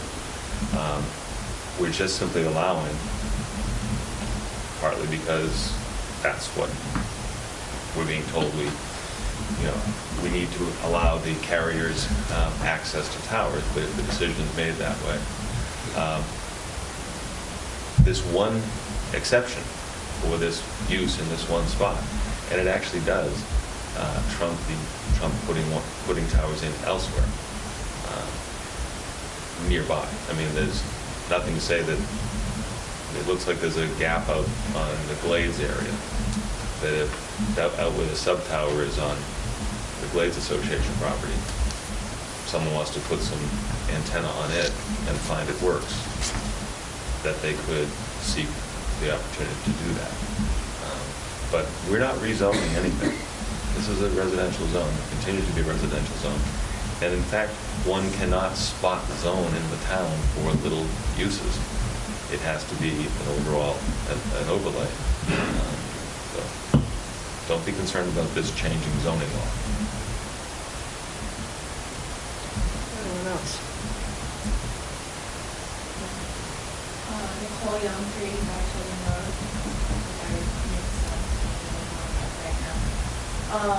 Could you just speak a little louder to your thing? So just, I understand that you can't take health issues into concern, you can't think anything about that.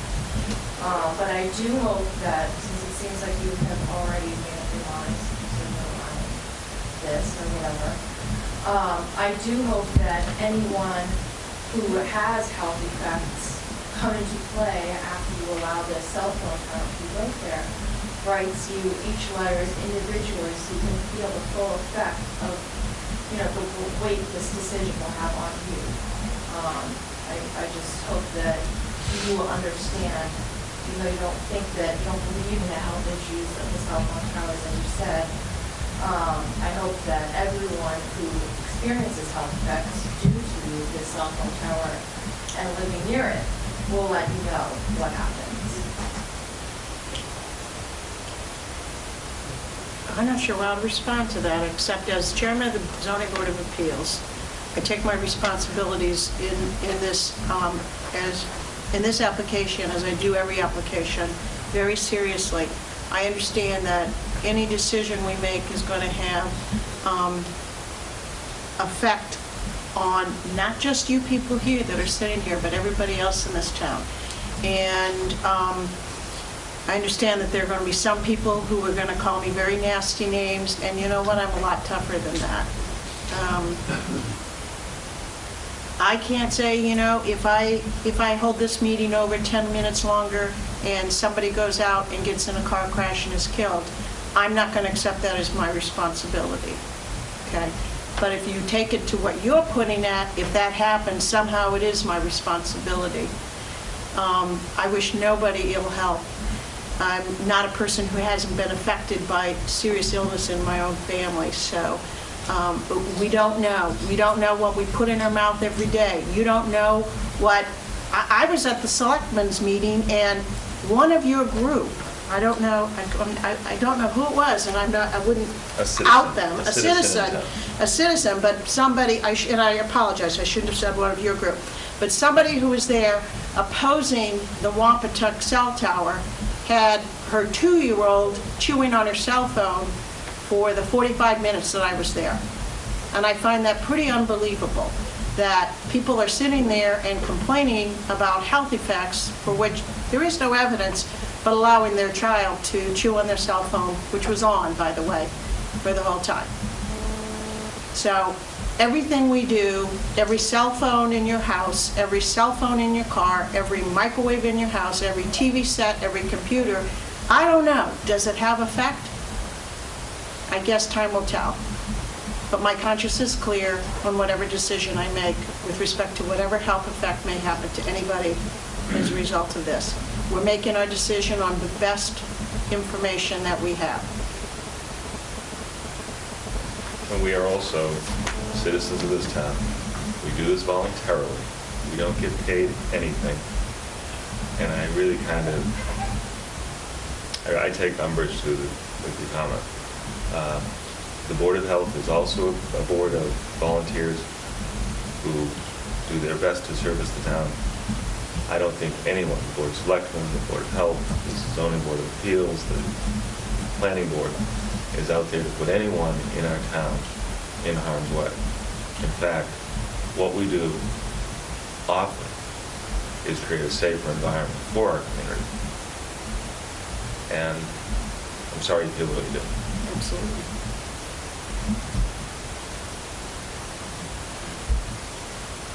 Just a comment too, and one other thing.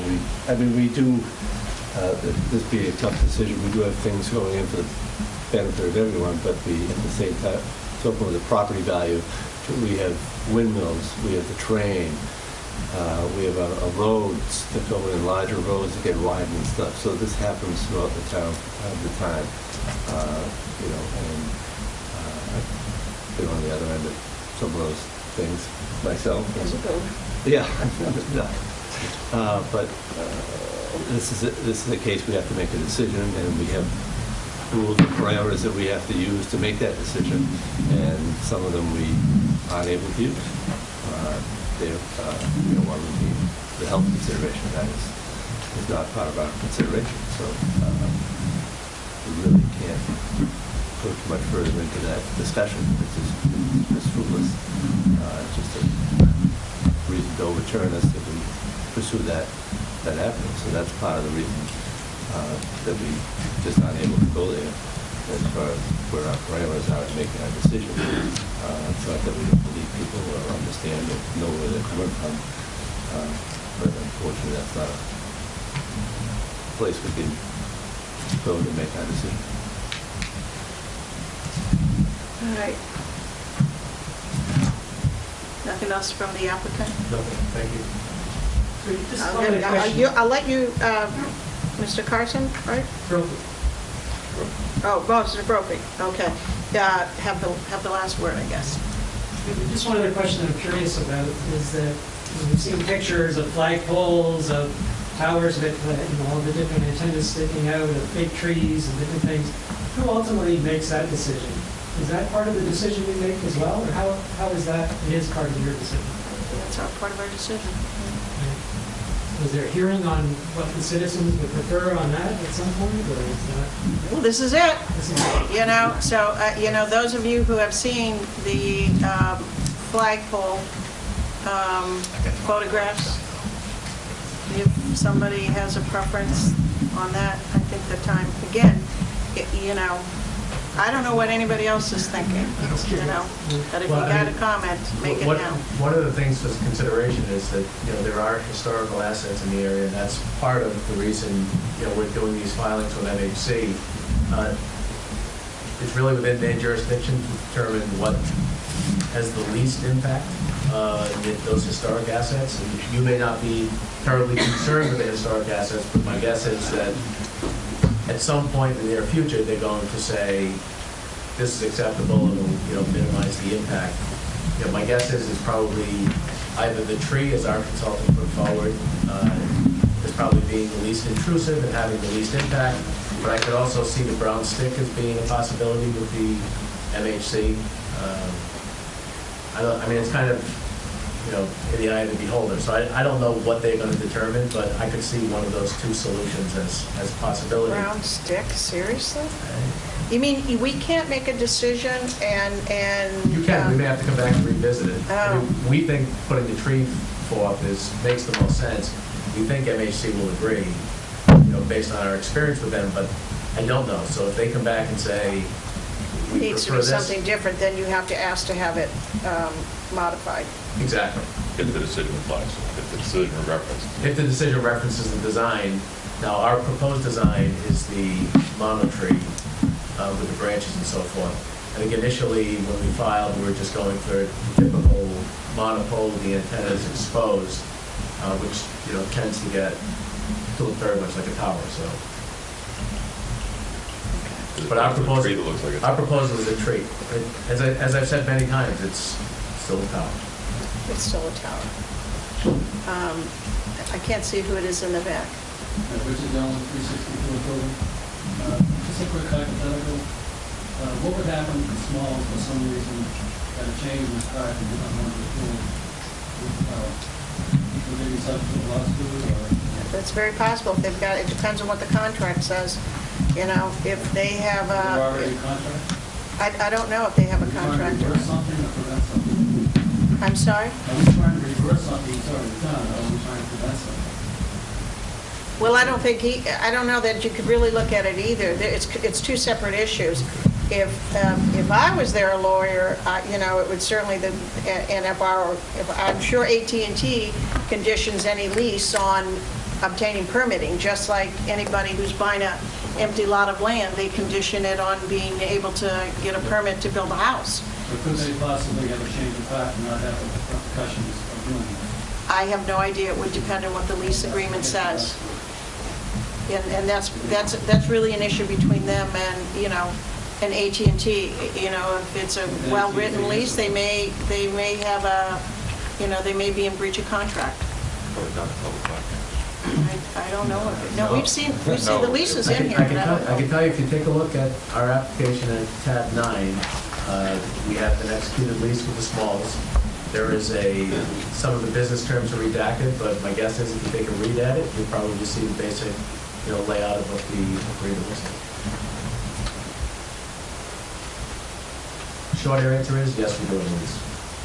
I'm sorry, yes, what? Yes, we do have a lease with the Smalls. Yeah, and I'm sure if they back out, there's some sort of breach of contract in it. I'm not going to get into the Okay. So, whatever. It's again, it's really just not our issue. It's AT&T's issue with the Smalls. Attorney Serkin. I just want to remind you in terms of the calendar that if your decision is filed on the 17th of October, the 20-day appeal period will not have expired by the time of November 4, which is when the town meeting will vote. So even if the petitioner waived the time requirements for a month from October 17th to November 17th, we'd at least know at that point whether the town meeting had voted to authorize the selectmen to act on that. Stephen Tucker from 97 Tilden Road. Several things, and they aren't necessarily related. One is it's kind of a procedural question.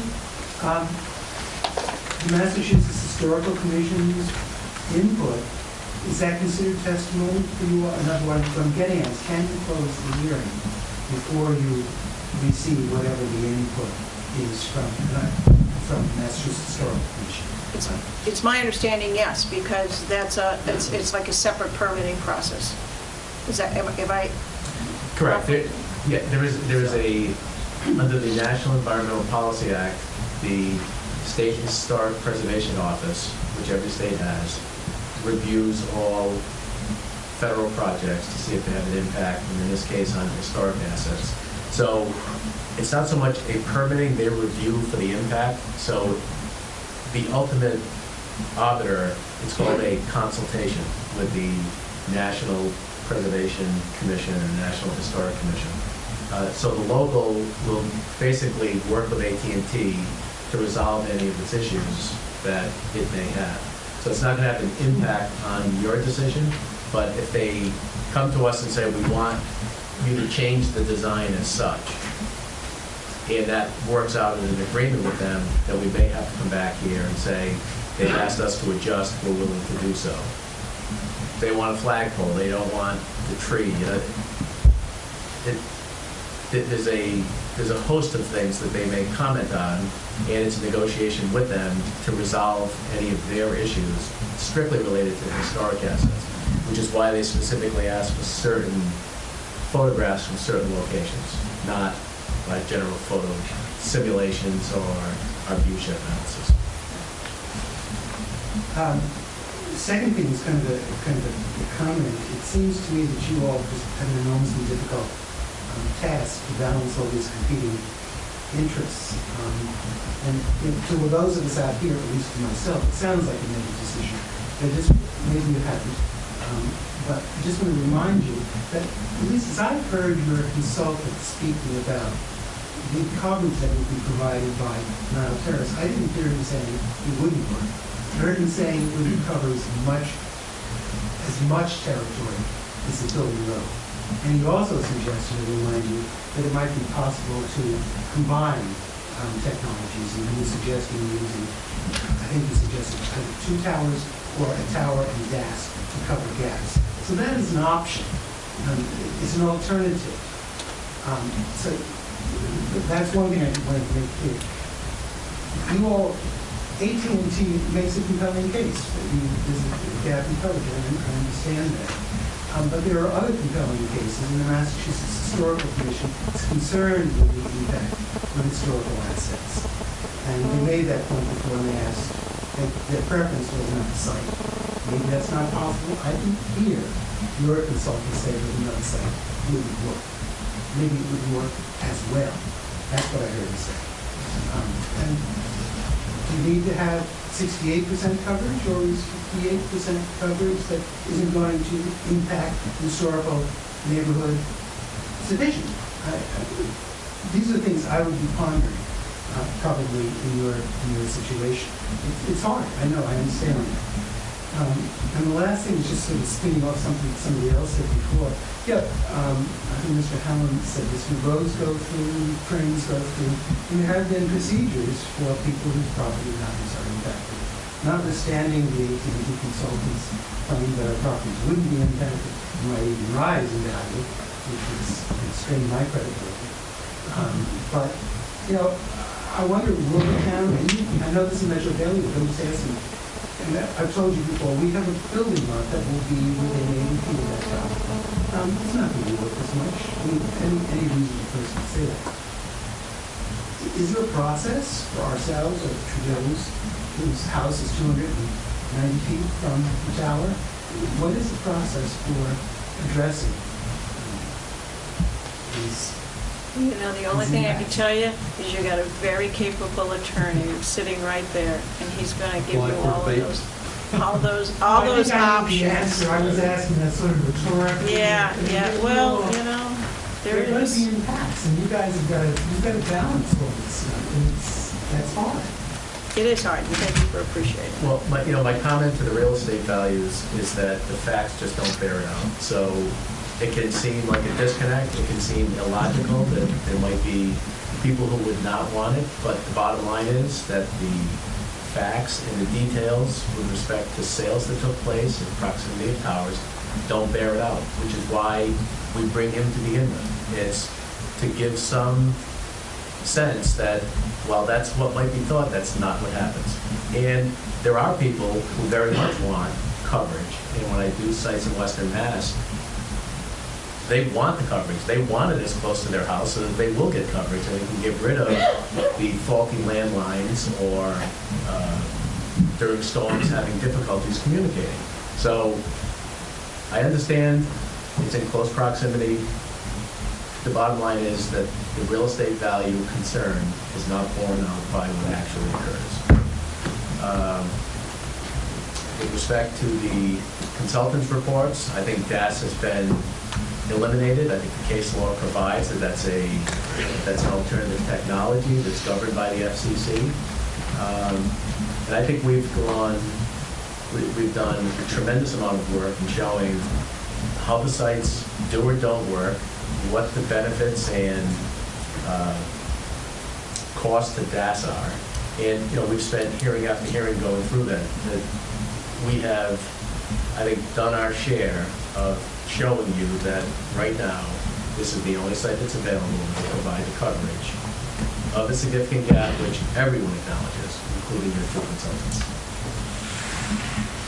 Okay. All right.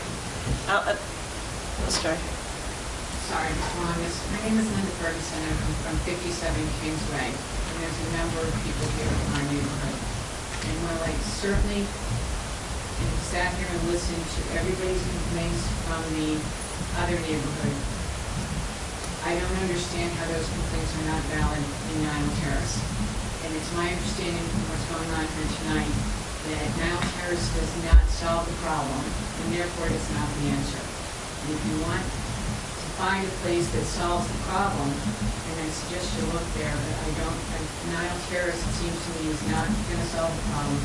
I'm happy to work with you, as my whole neighborhood, I'm sure, is, as we've done before, on community issues like proving grounds. But to push it on your neighborhood for all these reasons you feel are correct, to push it into somebody else's, it's not acceptable. Thank you. I'm going to go again. Just a quick question, procedural. Can zoning boards put, if they go ahead and approve this, can they put stipulations on what can happen? For example, when the smalls do pass and the property becomes available, can you say that it has to remain a residential property and not put a road into that area? In other words, if you're going to approve it, can you maintain or say that the property as it exists has to be AIM stay residential? No, that's the short answer. It will. It does. It's a residential property, but that doesn't mean a buyer couldn't come and tear the house down and build a bigger house or have no house. You know, it's the property owner still retains the right to do what they want on their property, with their property. But those things that are in variance to the zoning bylaw, those things that are not allowed in the district or that have been allowed by this decision will only be allowed by this decision. It doesn't extend to similar activity. This is a very specific decision that if it allows them to do something, it will only allow them to do that. The rest of the property is still in a residential zone, can still be used in the way residential zones are allowed. They can bring in a horse farm, they could bring in a piggery, they could bring in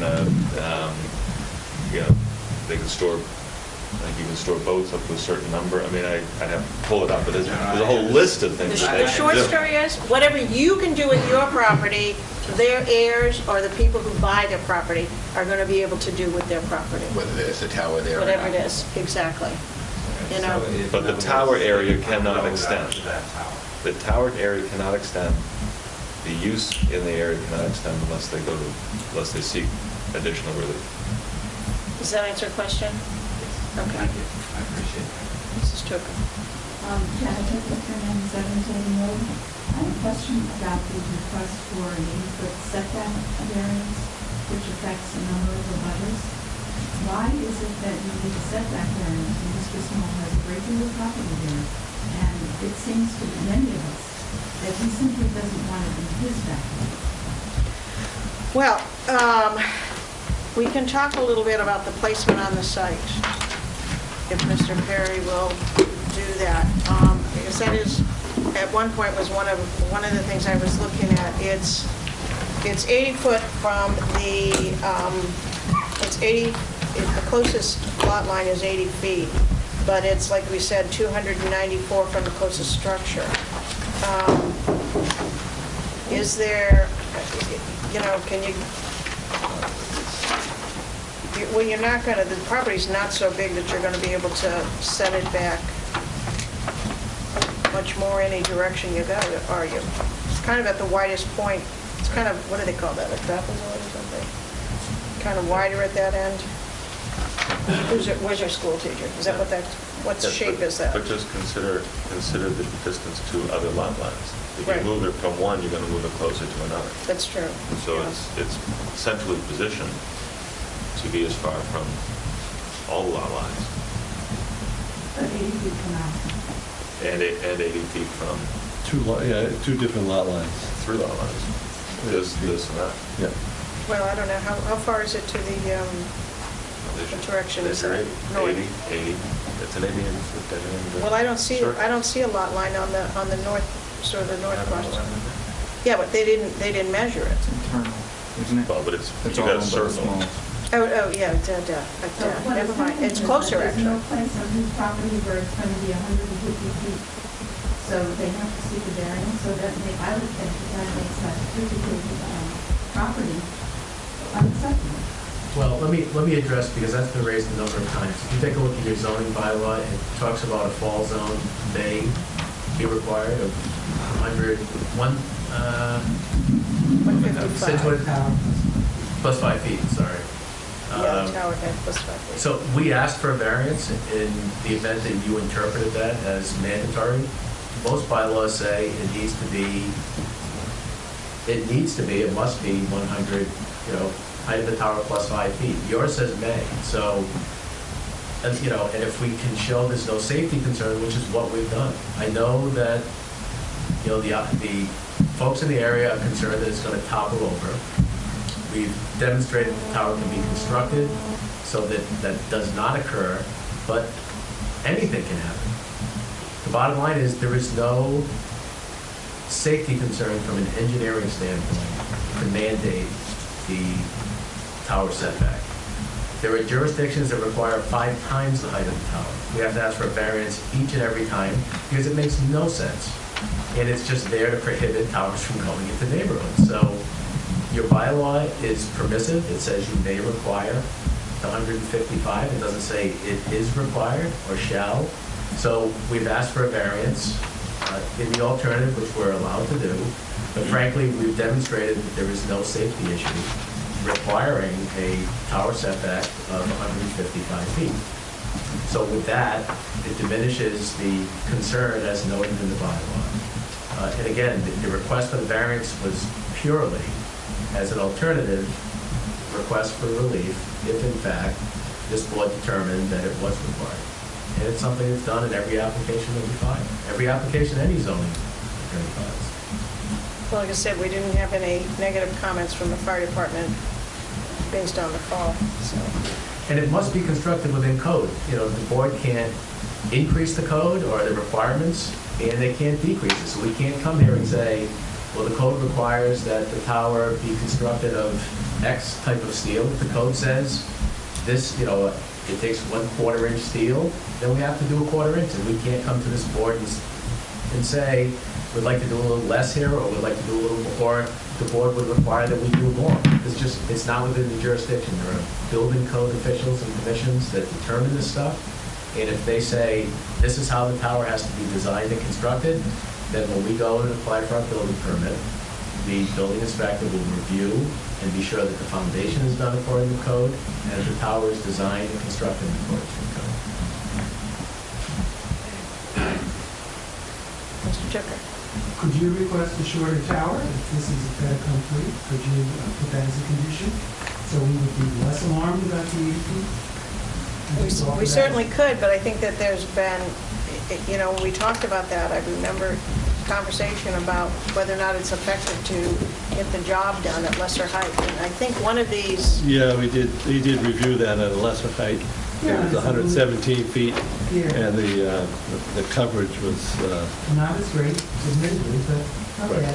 But the other issue was if there's no room to co-locate, Right. then you have to have a tower elsewhere. Great. All you do is proliferate. Shorter towers mean more towers, not... You don't need 5. Right, so, all right. Anyone else? All right, do I have a motion with respect to the hearing? Well, first of all, But I sent an email to the board today, we're having email problems, a request from the fire department requesting room on the tower. Yes, that was the municipal yes. utilities Yes. request. Well, we can condition that. Yeah. Yeah, well, I'm not going to tell you what you can and can't do for conditions, and there were remedies either way for that, so you can do whatever you like condition-wise. They would like some room on the tower for public radio. Public safety. Public safety So radio. let me say a couple of things. One, if this were a straight-up monopole, Yes. then, well, you might condition it, and maybe, what I would suggest is we are always happy to talk to the town about public safety requirements. I'll just tell you that I don't think a condition is wise because it's private property and you're actually extracting something from AT&T. If they would give AT&T a call and work with them, I have no doubt that AT&T would be amenable to having those discussions. But I do think a condition from the zoning board is problematic. But as I said, you can. The other thing is that we're proposing a tree, and you may want to talk to your public safety folks. They usually use omnidirectional antennas. So AT&T is not going to give up a potential slot, nor would you want them to give up a potential slot for another carrier so that you're not dealing with this again. The public safety tend to go on the top of the tower because that's how their systems function. So you may have a tree, and then you'll have a white whip antenna on the top of it. So to me, it doesn't make much of a difference, but I'm sure AT&T will work with the town design-wise. I don't know how that works. And if it switches to some sort of flagpole with internal mounts somehow, then you're going to have a device on the outside for the town. The town doesn't use panel antennas. They're not, a cell phone carrier. If you look on your high school, not the high school, the high school tower, you'll see whip antennas. Those will be the public safety antennas. I So- don't know what a whip antenna is. It's just Almost a- similar like to a a boat antenna on a truck, like Oh, a okay. CB. Antenna's just bigger. Yeah. I think what he's alluding to is, given that it's private land, there's a Can't- concern that it's extortion or it's a something? taking. Well, it's an extraction, I mean, it's an extraction, and our Supreme Court There'd be an just argument issued, It's either unconstitutional or Right. big compensation. Okay. but I can tell you that AT&T will work and talk with the town. And we've talked to the fire chief, was it Mr. Donovan? Captain Donovan. We've talked to him previously about other sites, other locations. We will put people in touch with him to see what the need is, but, you know, understand it's going to be a little different, especially if the tree is approved, it's not really going to fit in with the tree. It's not going to function like AT&T's antennas will, and it will look different. Could it be icicles, like a holiday theme? A star? No. Anything can be engineered. All right. Anything else, Nicole? No, that was on the All right. Got somebody upset over there. Consult procedure reviews. Oh, sure.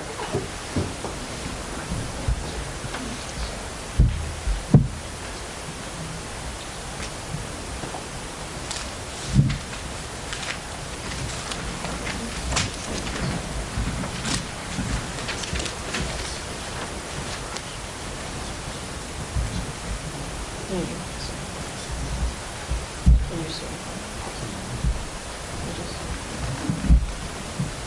Okay. Okay.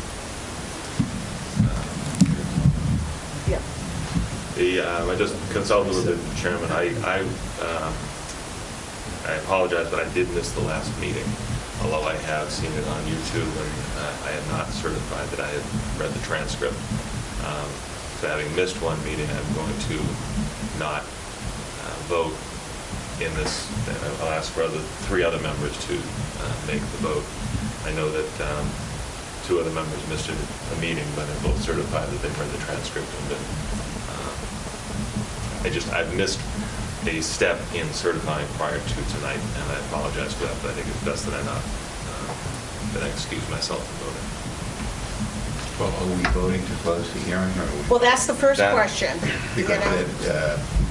just to comment on that, my own view is I'd like to be able to read what was given to me today before I make my final decision. Well, So- yeah, but by vote closing the hearing, then we'd be no more testimony. Correct, Then it's just pure deliberation. correct. Okay. Which would give Ed, if he so chose, Yeah, that would an be fine. opportunity to review the transcript. I don't think you actually need, we can go back and look at the statute, but I did look at it because that was the first one to miss one. I think if you view it on video and certify that you did that, I think that that's sufficient. My problem, the hearing I missed was not on video, so I had to go back and get the transcript and then read it and certify it. So I think that's the difference. Well, I'm willing to do that. Okay. So why don't we do that? I would suggest maybe if we can vote on whether or not to close the hearing. That'll close the evidence, and then come up with a new date. There's an awful lot of information. I think it would be good all around to reread the case law, look at the evidence that people have presented, go back over and look at that. Maybe you'll get some from the Historical Commission by then. And figure out, everybody's going to have to figure out, many people have said, it sounds like we've already made a decision. I think that by our comments, there's some leanings, but, I think you'll hard pressed to find a board of people who are more deliberative and will give this every consideration from all sides than this board. And I can tell you absolutely, we don't discuss it outside the meeting. I don't know what anybody else is thinking, other than what they've said tonight. So I think if we can get one more meeting time. Yeah, and I have a question on the procedure too, not having done this before. Okay. Did I hear that we need to write a decision by the 17th? That's what I thought. Fine. Well, and it's not just it's not just a one sentence. We Yes, it's not a yes decision. Yes. Or no. I mean, I'm used to Superior Court judges doing that, but I'm afraid that we probably need to do something more than that here. Right. So it sounds to me like we're going to need to have a meeting and then contemplate writing something. Yeah, so I think sooner than later. we should- Does the board draft its own decisions? I mean, and it's only a question Typically. because Do you? many times we do them and submit them in Word doc, and you can, the vote is usually in the affirmative. and- We're drafting a decision would depend on our decision. Right. Are you going to submit Well- both a yes and a no for them? People often submit decisions, and sometimes we make massive changes to it, and sometimes there are minimal changes. It just would depend. Yes, it's not limited to just you to submit Right. something. No, that's why, I don't know what what We do you both. typically do. I see it both ways, and we're happy to provide something, and then you can go with what you want. I mean, it alleviates an administrative burden. Typically, boards vote to approve something, and then the votes don't occur, and that becomes the denial. So, I don't know how procedurally you usually... Procedurally, and also for the benefit of the audience, it is not uncommon because we are a volunteer board. Frequently, we will sit and hear 6 or 7 applications in an evening. Many very simple, not too complicated, but they all need to be written, they all need to be reviewed, and they all need to be signed. The decision is made when we vote the decision. Formalizing the terminology to cross the Ts and dot the Is is the writing. So when an applicant is before us who has an attorney and can draft a document for us to start with, that's usually a blessing.